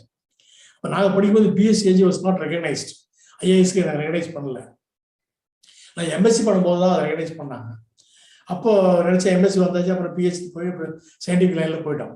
அப்போ நம்ம மனசுக்குள்ள என்ன நினைச்சேன்னா, நாம முடியலனாலும் பரவாயில்ல, நம்முடைய மாணவர்களை வந்து உருவாக்கணும்னு நினைச்சேன். அப்போ இருந்து ஆரம்பிச்சது தான் அது. ஆரம்பிச்சு பார்த்தீங்கன்னா என்னுடைய பெரிய மனநிறைவு என்னன்னா, ஈன்ற பொழுது பெரிதுக்கும் தன்மகனை சான்றவனை கேட்ட சாயிற்று. அதோட ஒரு பெரிய மனநிறைவு மன மகிழ்ச்சி என்னன்னா, ஒரு பேராசிரியர் தன்னுடைய மாணவர்கள் மிகப்பெரிய ஒரு பொசிஷன்ல இருந்து நல்ல முறையில் அவங்க செயலாற்றுறாங்கன்னு சொன்னா அது எனக்கு ரொம்ப மகிழ்ச்சியை தருகிறது. முத அது மாதிரி பிஎஸ்சி அக்ரிகல்ச்சர்ல இருந்து வந்தவர் வந்து நம்ம சேலத்தில் இதுல நம்முடைய ஈரோட்டில் எல்லாம் இதாக இருந்தாரு, ஹெல்த் செக்ரட்டரியா இருந்தாரு. அவர் தான் அவரு. அடுத்தது வந்து ஒரு பழைய சீஃப் செக்ரட்டரி சண்முகம் இருந்தார், ரிட்டையர் ஆயிட்டாரு. அவர் என்னுடைய மாணவர். இப்போ இருக்கிற டிஜிபி சைலேந்திர பாபு, ரவி ஏற்கனவே பேசியிருக்காரு இதில் கேபிஎன்ல, அவர் எல்லாருமே என்னுடைய மாணவர்கள். என்ன ஒரு மகிழ்ச்சின்னா, ஒரு துறையை மட்டுமல்லாமல் பல துறைகள் இருக்காங்க. ராமலிங்கன் ஒருத்தர் இருக்காரு, அவர் வந்து ஜாயிண்ட் செக்ரட்டரி ஃபைனான்ஸ்ல இருந்தார் டெல்லியில். அவர் வந்து chief commissioner income tax. So ஒரு துறையில இல்லாமல் பல துறைகளில், ஏன்னா நாங்கள் வந்து விவசாயத்தில் கொடுக்குற அந்த கல்வி இருக்குது பார்த்தீங்களா, அது எல்லாமே வருது. அது எல்லாம் சேர்ந்து வர்றதுனால இவங்க என்ன பண்ணுறாங்க, இந்த காம்படிட்டிவ் எக்ஸாமினேஷன் வரக்கூடிய அந்த எக்ஸாமினேஷனில் யூபிஎஸ்சியில் ஈஸியாக வந்து ஸ்கோர் பண்ணி வந்துடுறாங்க. ஒரு இன்டர்வியூவில் நல்லா பண்ணுறாங்க. அந்த அளவுக்கு இங்கே இன்டர்வியூ நிறைய நடத்துவாங்க. அது வந்ததுனால நிறைய பேர் என்னுடைய மாணவர்கள் இருக்காங்க. அவங்க எல்லாருமே சிறப்பாக பணி செய்கிறாங்க. இதில் இன்னொரு முக்கியமானது என்னென்னா, எனக்கு என்ன பேர் வச்சுருந்தாங்கன்னா கே. என்னுடைய பேர் கொன்னையார் காளிரகவன்று கிருஷ்ணமூர்த்தி. ஆனால் மாணவர்கள் என்ன பேர் வச்சுட்டாங்க, எனக்கு கடமை கண்ணியம் கட்டுப்பாடுன்னு பேர் வச்சுட்டாங்க. நிக்நேம் சொல்லுவாங்க இல்லைங்களா, மற்றவங்களுக்கு நிக்நேம் வேற மாதிரி இருக்கும். எனக்கு வந்து கடமை கண்ணியம் கட்டுப்பாடுன்னு வச்சுருந்தாங்க. இப்போ நான் ஒரு மீட்டிங்ல சொன்னேன், நான் கடமையோட இருக்கணும்னா கட்டுப்பாடு இருக்கணும்னா கண்டித்தோட இருக்கணும் முக்கியமல்ல, நீங்க இருக்கணும். நீ இருந்தால் தான் நான் அதை காப்பாற்ற முடியும் அப்படின்னு சொல்லிட்டு இருப்பேன். இன்னும் கூட இப்போ 40 ஆண்டு 50 ஆண்டு ஆனதுக்கு அப்புறம் கூட நம்முடைய மாணவர்கள் வந்து இன்னும் அதை எல்லாத்தையும் நினைச்சிட்டு இருக்காங்க. எல்லாத்தையும் சொல்றாங்க. நான் என்ன மீட்டிங்லாம் பேசணும் அது அப்படியே போல அப்படின்னு சொல்றாங்க. ஒரு ஆச்சரியமா இருக்கு. இப்படி அவ்வளவு தூரம் ஞாபகம் மீன்ஸ் கேட்டார் பிடிக்கும் தகைவாய், கேளாரும் வேட்பு மொழிதான் சொல் அப்படின்னு திருக்குறள்ல சொல்றாரு திருவள்ளுவர். சொல்லு எப்படி இருக்கணும்னு சொன்னா, கேட்டார் பிணிக்கும் தகை, கட்டி போட்ட மாதிரி இருக்கணும். அவங்கள கேளாரும், கேட்காதவங்க ஐயோ நான் மிஸ் பண்ணிடுறேன், வேட்பு மொழிவதான் சொல் அப்படிங்கிறாரு. அந்த மாதிரி ஏதோ ஒரு சொல் வளத்தை இறைவனுடைய அருளால் எனக்கு ஏதோ கொடுத்துருக்காங்க. அது அந்த மூலமா இப்போ உங்ககிட்ட நான் பேசிட்டு இருக்கேன். இதுல வந்து இப்போ புத்தாண்டு வருகிறது. இப்போ 23 நம்ம ஜனவரியில் இருக்கிறோம். நீங்க அனைவருமே இதை செவிமடுப்பவர்கள், செவிச்செல்லும் செல்வத்துள் செல்லும், அச்செல்லும் செல்வத்துள்ளாம் தலை, திருவள்ளுவர் அதை சொல்லிருக்காரு. நான் எந்த மீட்டிங்ல பேசினாலும் திருக்குறளை மேற்கோள் கட்டாமல் பேசவே மாட்டேன். திருக்குறள் நிறைய சொல்லிட்டு இருப்பேன். அதுல வந்து பாத்தீங்கன்னா உலகத்தில் உள்ள அத்தனை பேருமே எல்லாரும் இதை செவிமடுக்கின்றவர்கள், செவிமடுக்காதவர்கள், பிறகு செவிமடுக்க இருப்பவர்கள் அத்தனை பேருமே பாரதியார் சொன்ன போல செல்வம், இளமாண்பு, சீர், சிறப்பு, அக்கீர்த்தி, கல்வி, அறிவு, கவிதை, சிவயோகம் ஆகிய ஒளிசே நலமனைத்தும் ஒருங்கே அமைய பெற்று வாழ்ந்திட எல்லாம் வல்ல இறைவனை வணங்கி எனக்கு இந்த வாய்ப்பை அளித்தமைக்காக கேபிஎனுக்கு நன்றி கூறி விடைபெறுகிறேன். வணக்கம். மிக்க நன்றி ஐயா. இன்றைய சிறப்பு விருந்தினரின் உரை மிகவும் ஒரு எழுச்சி மிக்க உரையாக இருந்தது. இன்றைய சிறப்பு விருந்தினருக்கு ஒரு சந்தோஷமான செய்தி என்னவென்றால், உங்களுடைய மாணவர்கள் நிறைய பேர் இந்த காணொளியிலும் இருக்கிறார்கள். முக்கியமான விஐபிஸும் இந்த காணொளியில இணைஞ்சிருக்காங்க. கண்டிப்பா அவர்கள் பேசுறதுக்கு கேட்டிருக்காங்க. அவங்க பேசுறதுக்கு முன்னாடி நிறைய சொந்தங்கள் நிறைய கேள்விகள் வந்து கேட்டிருக்காங்க. ஏன்னா நிறைய கேள்விகள் வந்ததை பார்க்கும் பொழுதே உங்களுடைய உரையில இந்த மண் வளம் எவ்வளவு முக்கியத்துவம் வாய்ந்தது அப்படிங்கிறத நீங்க வந்து பெரும்பான்மையான நேரத்தை எடுத்து ஒதுக்கி அவங்களுக்கு சொன்னதுல நிறைய பேருக்கு தெளிவு இருந்தது. ஏன்னா உங்களுடைய உரை ஒரு அரை மணி நேரம் செல்லும் பொழுது நிறைய கேள்விகள் வந்து கொண்டே இருந்தது. ஆனா அந்த உரையோட கடைசி நேரத்துல களைக்கொல்லியோ ரசாயனங்களோ யூஸ் பண்றதுனால 15 ஆண்டுகள் அந்த பூமி திரும்பி வர்றதுக்கு ஆகும் அப்படின்னு நீங்க சொன்னோனையுமே அவங்க நிறைய பேர் கேட்ட கேள்விகளுக்கு பதில் அது கிடைச்சிருச்சு. பட் இருந்தாலும் அதுல விடுபட்ட நிறைய கேள்விகள் இருக்கின்றது. அது நான் ஒவ்வொன்றா உங்ககிட்ட கேட்கிறேன். முக்கியமா சாயில் டெஸ்ட் அப்படிங்கிறத, மண் வளத்தை பரிசோதிப்பது எங்க செய்யலாம், அதுக்கு என்ன ப்ரொசீஜர், அதுக்கு ஏதாவது வெப்சைட் இருக்கா நாங்க தெரிஞ்சுக்கிறதுக்கு, பேசிக் இன்ஃபர்மேஷன் அப்படிங்கிற மாதிரி ஒரு கேள்வி கேட்டிருக்காங்க. அதாவது சாயில் டெஸ்ட்ங்கிறது எப்படின்னா, மனிதன் நான் எப்பவுமே மனிதனோட ஒப்பிட்டு எல்லாம் சொல்லிட்டு இருக்கேன். மனிதனுக்கு எப்படி ரத்தம் இருக்குதா, இல்லை சர்க்கரை இருக்குதா, இல்லை வேற ஏதாவது பிரச்சனை இருக்கான்னு சொல்லி அப்போ டெஸ்ட் பண்றோம் இல்லைங்களா? அதே மாதிரி தான் மண்ணினுடைய வளத்தை டெஸ்ட் பண்றதுக்கு இது மண் ஊட்டச்சத்துக்கள் இருக்கு இல்லையா, நைட்ரஜன், பாஸ்பரஸ், பொட்டாசியம், இதுல எது குறைபாடு இருக்குதோ, நுண்ணூட்டங்கள்னு ஒன்று இருக்கு. அதாவது iron, cobalt, manganese, copper, zinc, இந்த ஒரு 5-6 இருக்குது. இது குறைபாடு ஏற்பட்டாலும் உங்களுக்கு வடிசலை வந்து பாதிக்கும். இதை டெஸ்ட் பண்றதுக்கு எல்லா டிஸ்ட்ரிக்ட்லையும், எல்லா ஜில்லாக்கள், எல்லா மாவட்டங்களிலுமே தமிழ்நாடு அரசு வந்து ஒரு பரிசோதனை கூடத்தை வச்சிருக்கிறது. அங்கே நீங்க கொடுத்து பண்ணிக்கலாம். இப்போ முதல்லாம் கொஞ்சம் இலவசமா பண்ணிட்டு இருந்தாங்க. இப்போ ஏதோ கொஞ்சம் சார்ஜ் பண்றாங்கன்னு நினைக்கிறேன். குறிப்பா அந்த நுண்ணூட்டங்களை பத்தி பண்றாங்கன்னா கொஞ்சம் சார்ஜ் பண்றாங்க. பண்ணாலும் பரவாயில்ல. அது விளக்கமா அவங்க அப்படின்னா கொடுத்துருவாங்க. அதுலயே பரிந்துரையும் கொடுப்பாங்க, எது குறைவா இருக்கு, எது என்ன பண்ணணும், எப்படி பண்ணணும். அது அல்லாமல் தமிழ்நாடு வேளாண்மை பிள்ளை கழகத்துல தனியா ஒரு டிபார்ட்மெண்ட் துறை இருக்குது. அங்கேயும் வந்து ஆனா அங்க சார்ஜ் நிறைய பண்ணுவாங்க, கொஞ்சம் செலவு அதிகமாகும். ஆனா அங்க போய் கொடுக்கணும், அங்கேயே போய் பண்ணலாம். இதற்கு ஏதாவது இணையதள முகவரி ஏதாவது இருக்குங்களா? எல்லாரும் பார்த்து இணையதள முகவரி வந்து எனக்கு இமீடியட்டா யாராவது சொல்ல முடியல. இருக்கும், இணையதள முகவரி இருக்கும்னு நினைக்கிறேன். இது டிஎன்ஏவுக்கு வந்து அவங்களுடைய இது வெப்சைட் இருக்கு, தமிழ்நாடு டிஎன்ஏ வெப்சைட் இருக்குங்க. நான் சாட்ல நான் போட்டுறேன். அதுல போட்டாலும் போதும், அதுல போட்டாலும். சரிங்க.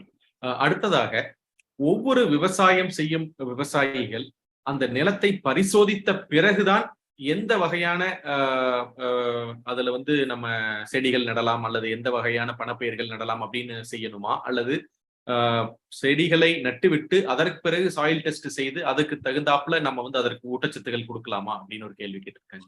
2 விதமா பண்ணலாம். அதாவது பரிசோதனை பண்ணிட்டு அப்புறம் அவங்க ஒரு பரிந்துரை கொடுப்பாங்க, அதுபடியும் செய்யலாம்.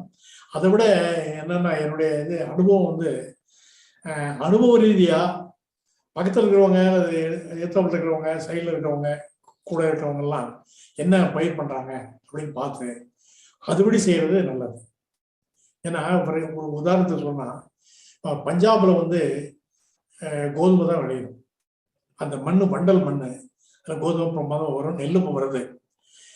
அதனால அவங்க வந்து கோதுமையை உணவா வச்சிருக்காங்க, பிரதான உணவு அவங்களுக்கு கோதுமை. ஆனா நமக்கு வந்து நம்ம ஊர்ல வந்து எப்படின்னா, இந்த நெற்களஞ்சியம்னு பேரு, தஞ்சாவூர் நெற்களஞ்சியம். அதனால இங்க வந்து நெல்லு தான் அதிகமாக விளையுது. அதனால நெல்லு தான் நமக்கு வந்து உணவு. நான் முதல்ல சொன்ன பாத்தீங்களா, நிறத்துக்கு சொன்ன மாதிரி அதே தான் இதுக்கும் பொருந்தும். அந்த உணவு வந்து யாருக்கு எந்த நேரத்துல உணவு சரியா இருக்குமோ அந்தந்த உணவு தான் இயற்கை படைச்சிருக்கு. இப்ப கேரளாவுக்கு போனீங்கன்னா நேந்திரம் பழம், மீன், இந்த மட்டை அரிசி, இதுதான் அவங்க சாப்பிடுவாங்க. அவங்களுக்கு அதான் உகந்தது, அதான் சாப்பிட்றாங்க. அந்த மாதிரி வித்தியாசப்படும். அதனால நான் என்ன சொல்றேன்னா, நீங்க மண் பரிசோதனையும் பண்ணிக்கிட்டு கூட பக்கத்தில் இருக்கிறவங்க அவங்களுடைய அனுபவத்தையும் தெரிஞ்சுட்டு, ஒரு வட்டத்துல நல்லா ஒரு கருவேப்பிலை வருதுன்னு வைங்க, அது பக்கத்துல ஒரு தோட்டம் இருந்ததுன்னா அதுல கருவேப்பிலை வச்சுக்கலாம். அந்த மாதிரி நான் சொல்றதே பக்கத்தில் இருக்கிறவங்களுடைய அனுபவத்தையும் தெரிஞ்சுக்கிட்டு நீங்க பண்றது ரொம்ப நல்லதுன்னு நினைக்கிறேன். ஓகே, அடுத்தது மிக முக்கியமான கேள்வி. இந்த கேள்வியை நிறைய சொந்தங்கள் கேட்டிருக்காங்க. ஏற்கனவே அவர்களுடைய நிலத்துல களைக்கொல்லி அடிக்கப்பட்டு பல ஆண்டுகளாக களைக்கொல்லி அடிச்சு அந்த களை கண்ட்ரோல் பண்றதுக்காக பண்ணிட்டாங்க அப்படின்னு சொல்ற சூழ்நிலையில, அந்த களைக்கொல்லியில் இருந்து அந்த நிலத்தை மீட்பதற்கும் அந்த மண் மலடாகாம இருக்கிறதுக்கு என்ன வழிமுறைகள் இம்மீடியட்டா அவங்க ஒரு வார்ஃபூட்டிங்ல செய்யணும் அப்படிங்கிறது ஒரு கேள்வியா நிறைய பேர் கேட்டிருக்காங்க. ஏன்னா அவங்களுக்கு அறியாமையினால நிறைய பேர் களைக்கொல்லி இன்னமும் அடிச்சிட்டு இருக்காங்க. இப்போ உங்களுடைய காணொலி கேட்டதுக்கு பிறகு இனிமேல் நம்ம களைக்கொல்லியை நிறுத்திட்டோம்னா நாளையிலிருந்து களைக்கொல்லிக்கு பதிலாக வேறு என்ன முறையை நாம் கையாள வேண்டும், அந்த மண் வளத்தை மலட்டுத்தன்மையிலிருந்து மீட்பதற்கு என்னென்ன செய்ய வேண்டும் அப்படிங்கிற கேள்வி நிறைய கேட்டிருக்காங்க. மண் வளத்தை மீட்பதற்கு வேற ஒண்ணும் இல்லை, இயற்கை வேளாண்மைக்கு போகணும். உடனே அவங்க என்ன, அவங்களுடைய மனதை வந்து என்ன பண்ணணும், மைண்ட் செட்னு சொன்னோம் பார்த்தீங்களா, அந்த மனதில் வந்து ஒரு உறுதி எடுத்துக்கணும். நான் நாளையிலிருந்து இந்த விவசாயம் யூஸ் பண்ண மாட்டேன், பயன்படுத்த மாட்டேன், நான் வந்து இயற்கை உரங்களை தான் பயன்படுத்துவேன்னு சொல்லி இயற்கை உரங்களை பயன்படுத்த ஒரு காலத்துக்கு என்ன சொன்னாங்கன்னா, வண்டியா லாரியா வந்து சாணி அது இது குப்பையெல்லாம் கொண்டு வரணும் அப்படின்னு சொல்லிட்டு இருந்தாங்க. இப்போ அது அவசியமே இல்லை. இப்போ என்ன போச்சு, பல கம்பெனிகள் வந்துருச்சு. நிறைய கம்பெனிகளுடைய அந்த இடுபொருட்களை நாங்களே சர்டிஃபிகேட் பண்ணிருக்கோம், ஆர்கானிக் சர்டிஃபிகேட் கொடுத்துருக்கிறோம். ஸோ இது வந்து இப்போ வந்து கிரானுல்ஸ் லெவலில் வந்துருச்சு. நானோ யூரியான் வந்திருக்கு. அது மாதிரி நிறைய சின்ன சின்ன லெவலில் வந்துருக்கு. அது வந்து ஒரு பாட்டில் வச்சுக்கிட்டிங்கன்னா 1 லிட்டரோ 2 லிட்டர் பாட்டில் எடுத்து அதை டைல்யூட் பண்ணி ஸ்ப்ரே பண்ணால் போதும் அப்படிங்கிற மாதிரிலாம் வந்துச்சு. அதனால முதல் வந்து மைண்ட் செட்டு, நான் இனிமேல் செய்ய மாட்டேன், நம்பர் 1. நம்பர் 2 வந்து இந்த இயற்கை உரங்களை எவ்வளோ பயன்படுத்தணுமோ அவ்வளோ பண்ணிட்டே இருந்தீங்கன்னா அது வந்து நாளடைவில் அது கொஞ்சம் டைம் ஆகும். இவங்க என்ன பண்ணுறாங்க, சர்டிஃபிகேஷன் என்ன செஞ்சிருக்காங்கன்னா 3 இயர்ஸ் கொடுத்துருக்காங்க டைம். ஏற்கனவே களைக்கொல்லி அதை யூஸ் பண்ணுறாங்கன்னா 3 ஆண்டுகள் இது மாறி வர்றதுக்கு 3 ஆண்டுகள் மினிமம் ஆகுதுன்னு சொல்லி காமிச்சு. 3 ஆண்டுகள் கழித்து திருப்பி தூரம் மண்ணை டெஸ்ட் பண்ணி பார்க்கும்போது அதில் இல்லை அப்படின்னா, குறைஞ்சிருந்தேன்னா, இல்லாமல் இருந்ததுன்னா, அப்போ நாங்கள் சர்டிஃபிகேட்டே கொடுக்குறோம். First year in conversion, second year in conversion, third year in conversion அப்படின்னு சொல்லி கொடுத்துட்டு, தேர்ட் இயர் இன்கன்வர்ஷன் முடிஞ்சதுக்கு அப்புறம் தான் 3 ஆண்டுகள் கழிச்சு தான் அது ஆர்கானிக் ஸ்டேட்டஸுக்கு வந்தது அப்படின்னு தான் சர்டிஃபிகேட்டே கொடுத்துருந்தாங்க. அதனால இட் இஸ் பாசிபிள். நான் அதுக்கு ஒரு உதாரணம் சொல்ல விரும்புகிறேன். கர்னால்னு ஒரு இடம் இருக்குது பஞ்சாப்ல. கர்னாலில் வந்து ஒரு சாயில் சலினிட்டி இன்ஸ்டியூட், அது உப்பு நிறைந்த அந்த இதை எப்படி செயல்படுறது ஒரு இன்ஸ்டியூட் இருக்கு. அங்கே ஒரு தடவை நான் வந்து அட்வைஸராக இருந்தேன், அவங்க மீட்டிங் போயிருந்தேன். அப்போ என்ன ஒரு கொஸ்டின் வந்தது அப்படின்னா, ஒரு நிலத்துல உப்பு ரொம்ப அதிகமாக இருக்குது, அந்த ஈசின்னு சொல்லுவாங்க. ஈசி வந்து கிட்டத்தட்ட 14, 12, 13 இருக்கு. ஆனால் 2 தான் இருக்கணும், லெஸ் தென் 2 தான் இருக்கணும், மில்லிமோஸ் பெர் செகண்ட் சொல்லணும். ஆனால் 14 பக்கமாக இருக்குது. ஆனால் அந்த நீரை வச்சு பண்ணலான்னாலும் நீர்லேயும் உப்படத்துக்கு ரொம்ப அதிகமாக இருக்கு, நீர் உப்படுத்து அதிகமாக இருக்குது. இந்த மாதிரி சுச்சுவேஷன்ல என்ன பண்றது அப்படின்னு சொல்லி ஆலோசனை நடந்தது. உடனே அந்த டைரக்டர் என்ன பண்ணாரு, அவர் என்ன டைரக்ட் பண்ணி, டாக்டர் கே தான் அது கரெக்டான பதில் சொல்லுவாரு அப்படின்னு சொல்லிட்டாரு. நீங்க சொல்லுங்க சார். நான் என்ன சொன்னேன்னா, அப்போ அந்த டைம் நான் சொல்றது ஒரு 25 வருஷத்துக்கு முன்னாலே நினைக்கிறேன். அப்ப என்ன சொன்னேன்னா, ஒன்றும் இல்லை, அவர் என்ன பண்ணணும்னா இயற்கை உரத்தை போடணும். அதான் அப்பவே சொன்னேன், இயற்கை உரங்களை இலை, தலை, குழை இதெல்லாம் எவ்வளவு முடியுமோ இந்த புண்ணாக்கு போன்றவை எல்லாத்தையும் எவ்வளவு மேக்சிமம் போடுறதுமோ அவ்வளவு மேக்சிமம் போட சொல்லுங்க. போட்டுட்டே இருந்தா என்ன ஆகும்னா, அது அந்த மண் கொஞ்சம் இளையிடும். அதாவது மண் வந்து உங்களுக்கு இறுக்கமான மண் இருக்கு, அடுத்தது இளைய மண்ணுன்றது. இந்த இறுக்கமான மண் இழகணும்னா ஆர்கானிக் மேட்டர் தான் போடணும். அதே மாதிரி ரொம்ப இலகி போன மண்ணை வந்து கொஞ்சம் இருக்கும் மண் அப்படின்னு சொன்னா அதுக்கு ஆர்கானிக் மேட்டர் தான் போடணும். இங்கிலீஷ் என்ன சொல்றா, அது பஃபர்னு சொல்றோம். பஃபர் அப்படின்னா இந்த மாதிரியும் பண்ணும், அந்த மாதிரியும் பண்ணும். அதே மாதிரி இந்த பிஹெச்னு சொல்லி கார அமிலத்தன்மை இருக்கு பார்த்தீங்களா, அது வந்து ரொம்ப அதிகமாக இருந்தாலும் குறைச்ச கஷ்டம், குறைச்சா இருந்தாலும் கஷ்டம். அதாவது 6லேருந்து 8 இருந்தால் தான் சரியா இருக்கும், எல்லா பயிரும் வரும். 6 கீழே இருந்ததுன்னா இந்த மலைவாழ் பயிர்கள் தான் வரும், கேபேஜ், கேரட் இது மாதிரி எல்லாம் அதுதான் வரும். அது கீழே வராது. இப்போ வந்துட்டு சில இடத்துல பண்றாங்க, பட் நல்லா வரணும்னா அங்கே பண்ணணும். அதே மாதிரி ஆல்டர்னேட்டிவ் சொல்லக்கூடியது இந்த ஓரத்தில் போயிடுச்சுன்னா அது கஷ்டம் வராது. அதனால 7ங்கிறது நியூட்ரல் பாயிண்ட், நடுநிலைமைங்கிறது 7, கார அமிலத்தன்மை 7 இருந்தால் நடுநிலைமை. அப்படி 7 இருக்கிறது ரொம்ப வாய்ப்பு இல்லை. அதனால 6லேருந்து 8க்குள்ள எதுவும் சொல்லிருக்கோம். அதை டெஸ்ட் பண்ணும்போது அவங்களுக்கு தெரிஞ்சிடும், அவங்களே சொல்லுவாங்க இது மாதிரி இவ்வளோ அதிகமாக இருக்குன்னு சொல்லுவாங்க. அது மாதிரி அவர் சொல்ற கேள்விக்கு பதில் என்னன்னு சொன்னா, இந்த இயற்கை உரத்தையே இந்த இலை, தலை, குறை மாதிரி இருக்குல்ல, அதே எவ்வளவு நாளைக்கு போட முடியுமோ அவ்வளோ நாளைக்கு போட்டுட்டே இருந்தாங்கன்னா. ரெண்டாவது இன்னொரு முக்கியமானது பாயிண்ட் என்னன்னா, அந்த மாதிரி நிலைகள்ல என்ன செய்யணும்னா, பயிர் பண்ணாத டைம்ல கொஞ்சம் மழை வந்ததுக்கு அப்புறம் இந்த பயிர் வகை பயிர்கள் இருக்கு பார்த்தீங்களா, பயிர் வகை பயிர்கள் வந்து கொள்ளு, பாசிப்பருப்பு, வெந்த கடலை, ஈவன் நிலக்கடலை கூட போடலாம். இது மாதிரி எல்லா பயிர் வகை பயிர்கள், லெயூம்ஸ் இங்கிலீஷ்ல சொல்லுவோம், அந்த பயிர் வகை பயிர்ல விதைச்சிடறாரு, அடர்த்தியா வச்சுட்டு அது பூக்க வரைக்கும் வெயிட் பண்ணணும். ஒரு 2 மாசம் ஆகும், 2 மாசம் 3 மாசத்துக்கு 2 மாசம் பூத்துடும். அது பூத்த நேரத்துல என்ன பண்ணா அது அப்படியே மடக்கி விடும், இடத்துல மடக்கி விடுறது. அப்படி அது மாதிரி ஒரு 3 தடவை பண்ணாங்கன்னா இந்த களைக்கொல்லி பிரச்சனைகள் இருந்து ஓரளவுக்கு விடுபடலாம். இதுதான். ஆனா இதை ரிப்பீட்டடா பண்ணிட்டே இருக்கணும், அவங்க சலைக்கவே கூடாது, கொஞ்சம் கூட சலைக்க கூடாது. தொடர்ச்சியா பண்ணிட்டு இருக்கணும். அதுக்கு வந்து ஒரு என்ன வைராக்கியம் வேணும். வைராக்கியம் இருந்தாலும் பண்ண முடியும், வைராக்கியம் இல்லாம பண்ண முடியாது. கண்டிப்பா. இப்போ அது தொடர் கேள்வியா இன்னொரு கேள்வி, இந்த இயற்கை வழி வேளாண்மைக்கோ இல்ல ஆர்கானிக் பேஸ்ட் நம்ம ஒரு அக்ரிகல்ச்சர் சிஸ்டமுக்கோ மாறும் பொழுது நம்மளுடைய மகசூல் ஈல்டு வந்து குறைஞ்சிருது. அந்த ஈல்டு குறையறத நம்ம எப்படி சரி கட்ட முடியும் அப்படின்னு ஒரு கேள்வி. நான் முதல்ல சொன்னேன், ஈல்டு குறையும் சொல்லி நிறைய பேர் சொல்றாங்க. ஈல்டு வந்து பாத்தீங்கன்னா கொஞ்சம் குறையிற மாதிரி தெரியும். முதல் ஆண்டுல கொஞ்சம் குறைய மாதிரி இருக்கும். அடுத்த ஆண்டுல இருந்து என்னன்னா ஸ்டெபிலைஸ் ஆயிடும், பேலன்ஸ் ஆயிடும், சமன்பாடு வந்துடும். அதாவது இயற்கை வேளாண்மையில பண்ணும்போது என்ன ஆகுதுன்னா, அந்த மண் வளம் வந்து இன்க்ரீஸ் ஆகிட்டே போகும்போது தவிர, அதிகமாகிட்டே போகும்போது தவிர குறையாது.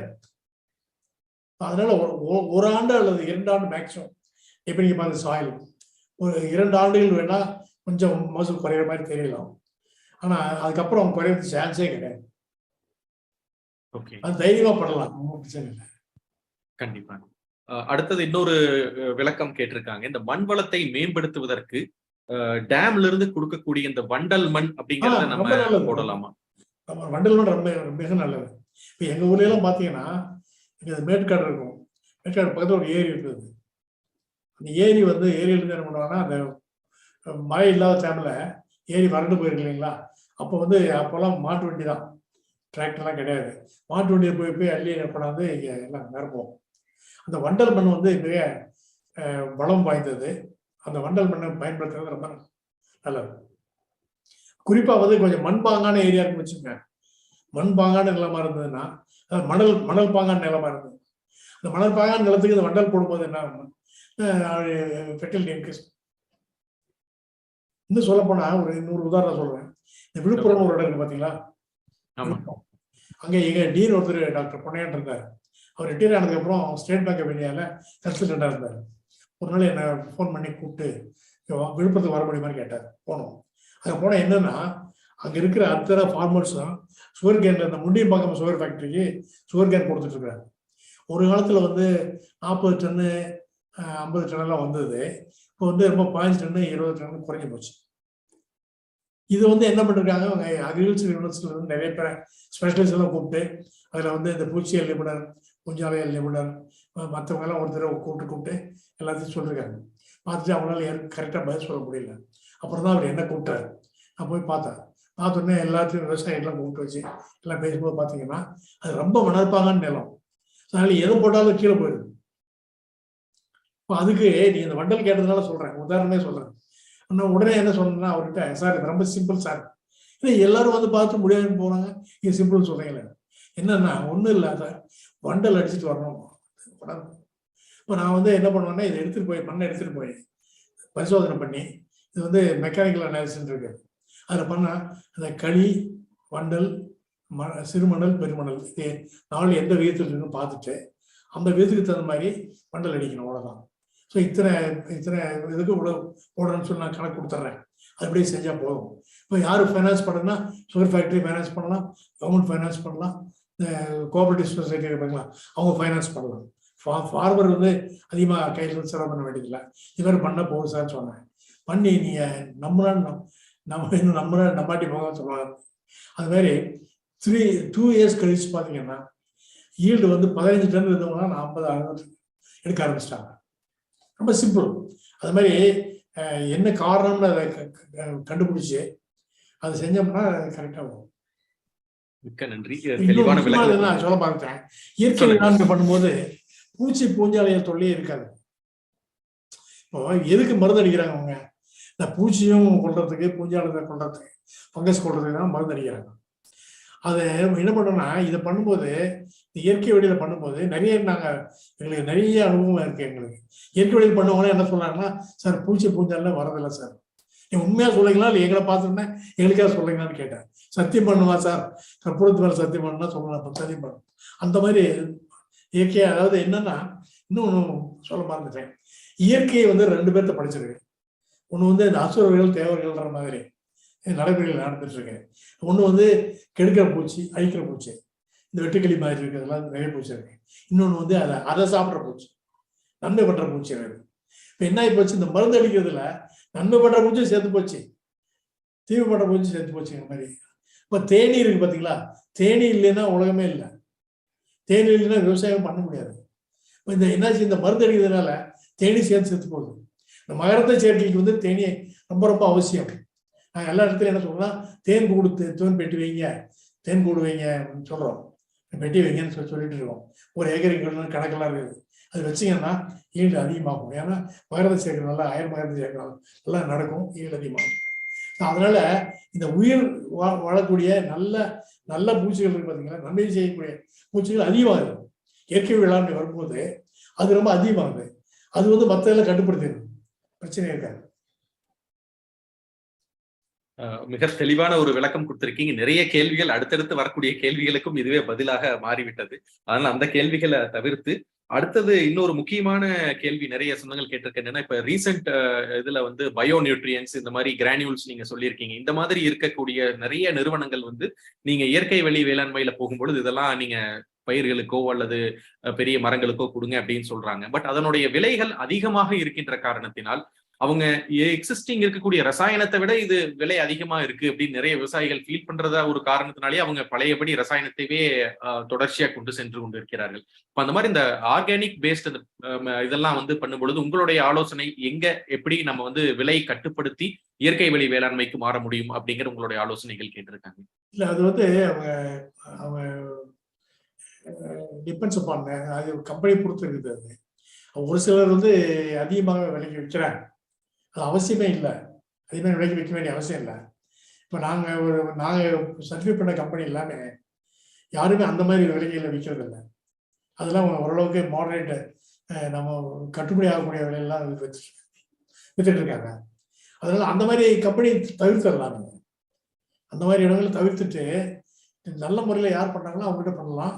பட் நாங்கள் வந்து ஆக்சுவலாக சொல்லக்கூடாது, சொல்ல முடியாது, ஓப்பனாக சொல்லக்கூடாதுன்னு சொல்கிறாங்க. இருந்தாலும் புதுச்சேரியில் ராம் விஜய்னு ஒன்று இருக்கு, ராம் விஜய்னு பேர் இருக்கு. அவங்கெல்லாம் வந்து எல்லா விதமான உரங்களும் பண்ணுறாங்க, எல்லா விதமான பூச்சிக்கொல்லி மருந்தும் பண்ணுறாங்க, மாடரேட் காஸ்ட்டும் தான் பண்ணிட்டு. ஓகே, அடுத்தது இன்னொரு முக்கியமான ஒரு கேள்வி கேட்டிருக்காங்க. இந்த நுண்ணூட்டம் பேரூட்டம், இந்த நுண்ணூட்ட சத்துக்களையும் பேரூட்ட சத்துக்களையும் ஒன்றா இணைத்து பயிர்களுக்கு கொடுக்கலாமா? அல்லது நுண்ணூட்ட சில பேர் வந்து ரெண்டையும் ஒன்றா இணைச்சு கொடுக்கலாம், மண் ஏத்துக்கும் அப்படின்னு சொல்றாங்க. சில பேர் தனித்தனியா தான் கொடுக்கணும், 3 மாச கால 6 மாச கால இடைவெளி விட்டு தான் கொடுக்கணும்னு சொல்றாங்க. இதுல எந்த வகை சிறந்தது அப்படின்னு கேள்வி கேட்டிருக்காங்க. பேரூட்டம்ங்கிறது இந்த நைட்ரஜன், பாஸ்பரஸ், பொட்டாசியம் இதெல்லாம் பேரூட்டம்னு பேரு. இல்லை சல்ஃபர், கால்சியம் சொல்றது பார்த்தீங்கன்னா சுண்ணாம்பு சத்து, இது இடையூட்டகம்னு பேரு. அப்புறம் மீதி இருக்குன்னு நான் சொல்றது இரும்பு, துத்தநாகம், காப்பர், தாமிரம், ஜிங்கு இதெல்லாம் வந்து நுண்ணூட்டகம் பேரு. நுண்ணூட்டத்தை வந்து பேரே நுண்ணூட்டகம், அதனால குறைச்சலா இருந்தால் போதும், அதிகம் போட வேண்டிய அவசியம் இல்லை. இதை வந்து கலந்தும் போடலாம், தனியாகவும் போடலாம், ஒன்றும் தப்பு நத்திங் ராங் பண்ணிட்டு. அது கேள்வி கேட்டதுனால ஒரு இது சொல்றேன்.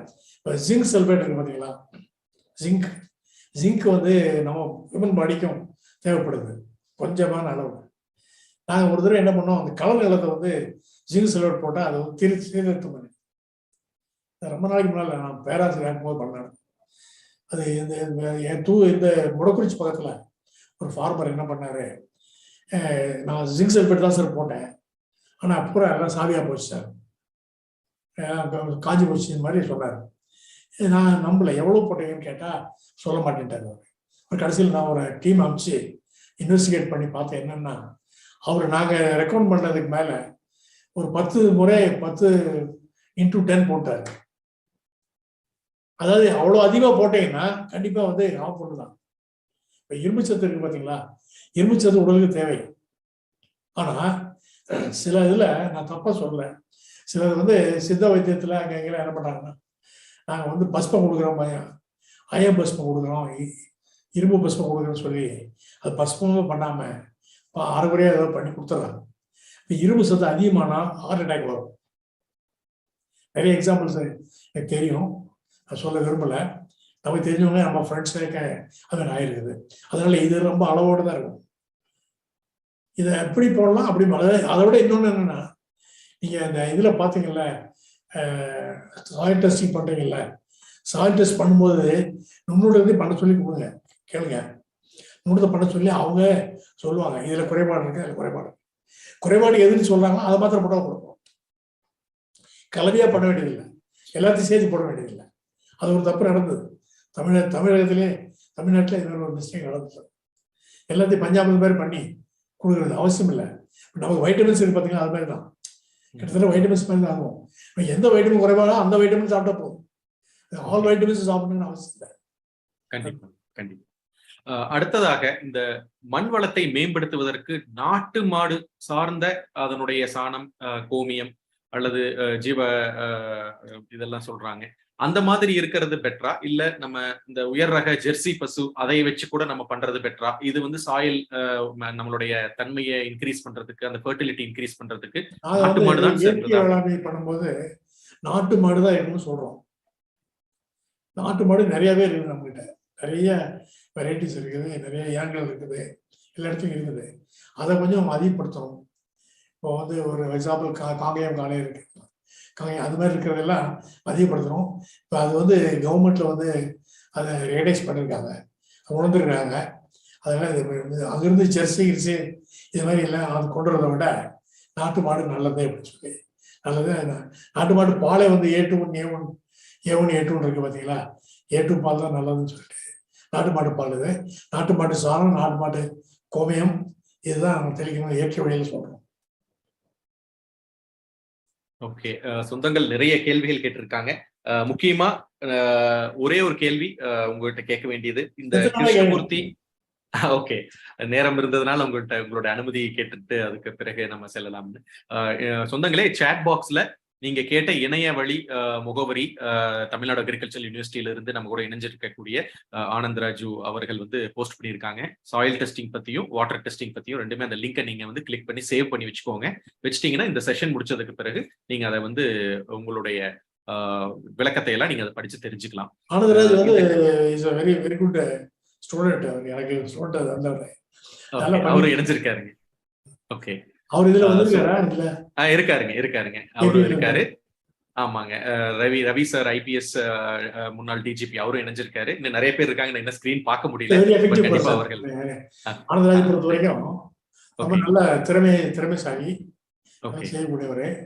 நிறைய அவர்தான் நம்ம லிங்க் போஸ்ட் பண்ணியிருக்காருங்க. ஸோ சொந்தங்கள் நீங்க அதை யூஸ் பண்ணிக்கலாம்.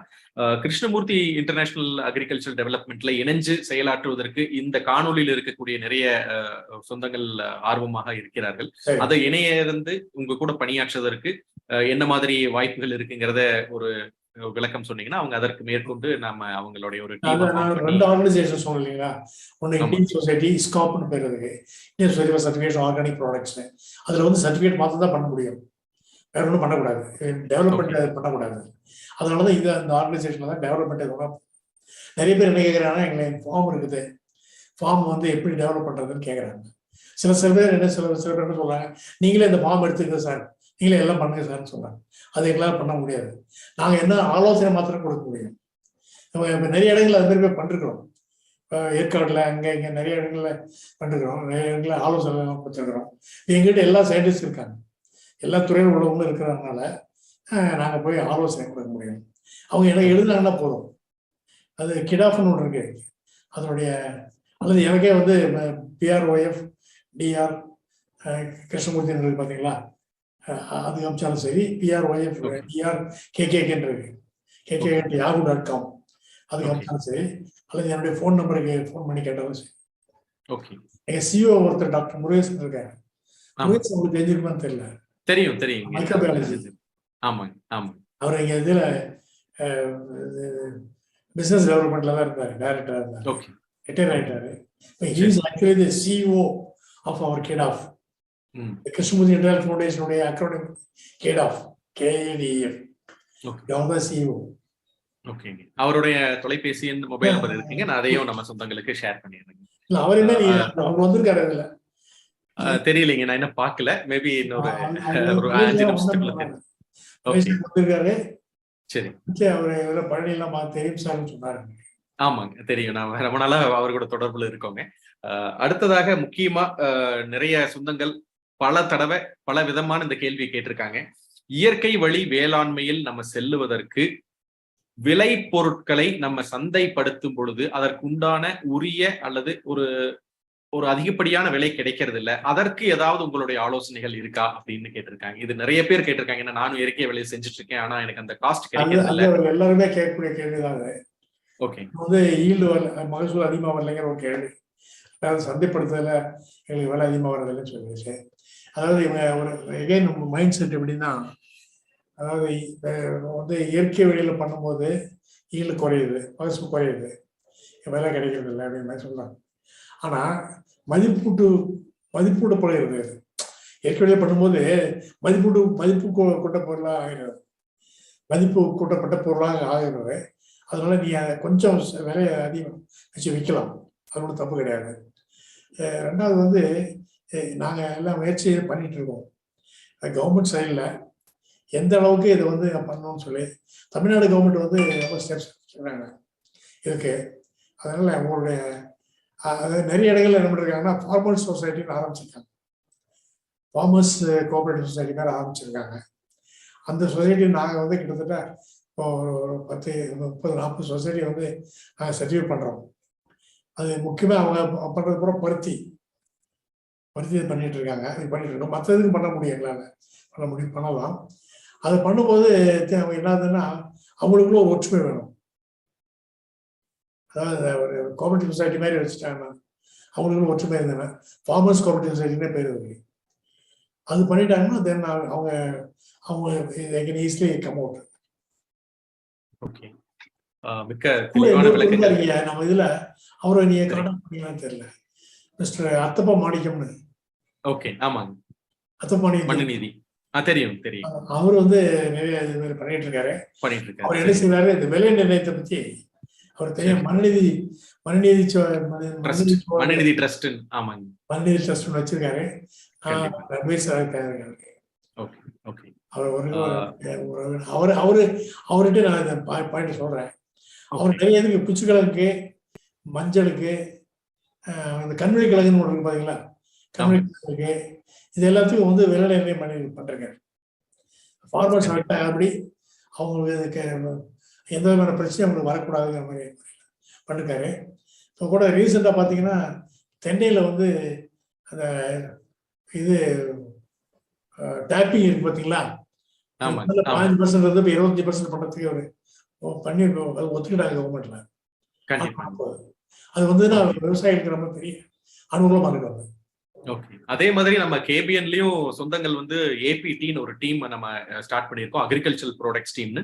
அனைத்து விவசாயம் சார்ந்த நண்பர்கள் எல்லாருமே ஒன்றிணைந்து உங்களுடைய சந்தேகங்கள் இந்த மாதிரி நமக்கு வந்து வழிகாட்டக்கூடிய, நம்மளுக்கு இருக்கக்கூடிய வழிகாட்டுதல் நிறைய விஷயங்கள் நம்ம ஐயா இன்னைக்கு சொல்லியிருக்காரு. இன்றைய சிறப்பு விருந்தினர்கிட்ட ஒருத்தரும் அந்த கேள்வியை கேட்கறதை விட நம்ம எல்லாரும் ஒரு குழுவாக இணைந்து இந்த அக்ரிகல்ச்சரல் ப்ராடக்ட்ஸ் டீம்ல நீங்க இணைஞ்சு நம்ம அதையே வந்து ஒரு சேர ஐயா கிட்ட ஒரு டைம் கேட்டு நம்ம அதன் மூலியமாக நம்ம இந்த இயற்கை வழி வேளாண்மையில் இருக்கக்கூடிய சந்தேகங்களை தீர்த்து பல வெற்றிகளை நம்ம இயற்கை வழி வேளாண்மை விவசாயத்துல வெற்றி பெற்று நம்ம அனைத்து சொந்தங்களும் பல நாடுகள்ல இருந்து, அமெரிக்கால இருந்து கூட இந்த நிறைய கேள்விகள் கேட்டதில் அமெரிக்கால இருந்து கூட நம்ம சொந்தங்கள் கேட்டிருக்காங்க. சோ அனைவரும் இந்த வேளாண்மை இயற்கை வழியாக கொண்டு சென்று அதில் லாபம் ஈட்ட வேண்டும் என்று கேபிஎன் உங்களை மனதார வாழ்த்தி, இன்றைய சிறப்பு விருந்தினர் இவ்வளவு நேரம் நமக்கு பல கேள்விகளுக்கு சளைக்காமல் பதில் கொடுத்து நமது புரிதலை மிகவும் ஒரு வெளிச்சத்துக்கு கொண்டு வந்ததற்கு கேபிஎன் குளோபல், சிக்பா Malaysia, Kongu business network association, KBN Tamil Nadu மற்றும் கேபிஎன் ஆஸ்திரேலியா சார்பாக எங்களுடைய மனமார்ந்த நன்றியை தெரிவித்துக் கொள்கின்றோம். நன்றி.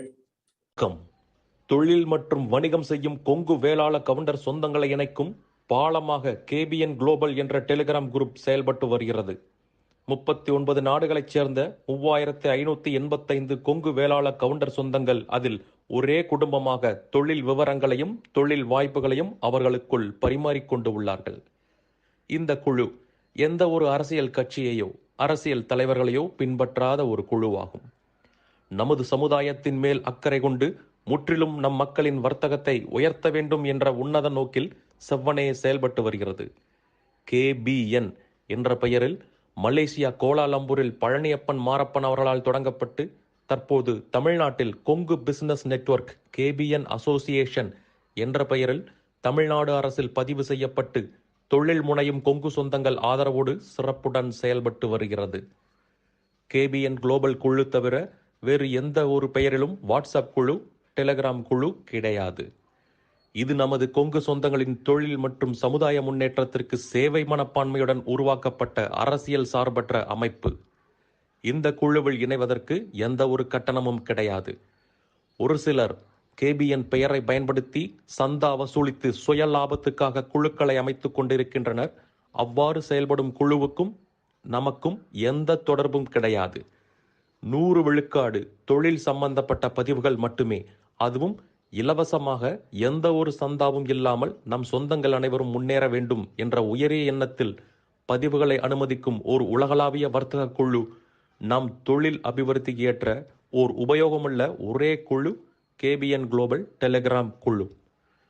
சொந்தங்களுக்கு இது குறித்து சந்தேகங்கள் இருந்தால் +60 13 2999144 கூட்டல் 6 0 13 2999 144 என்ற அலைபேசி எண்ணில் வாட்ஸ்அப் குறுஞ்செய்தி அனுப்பலாம்.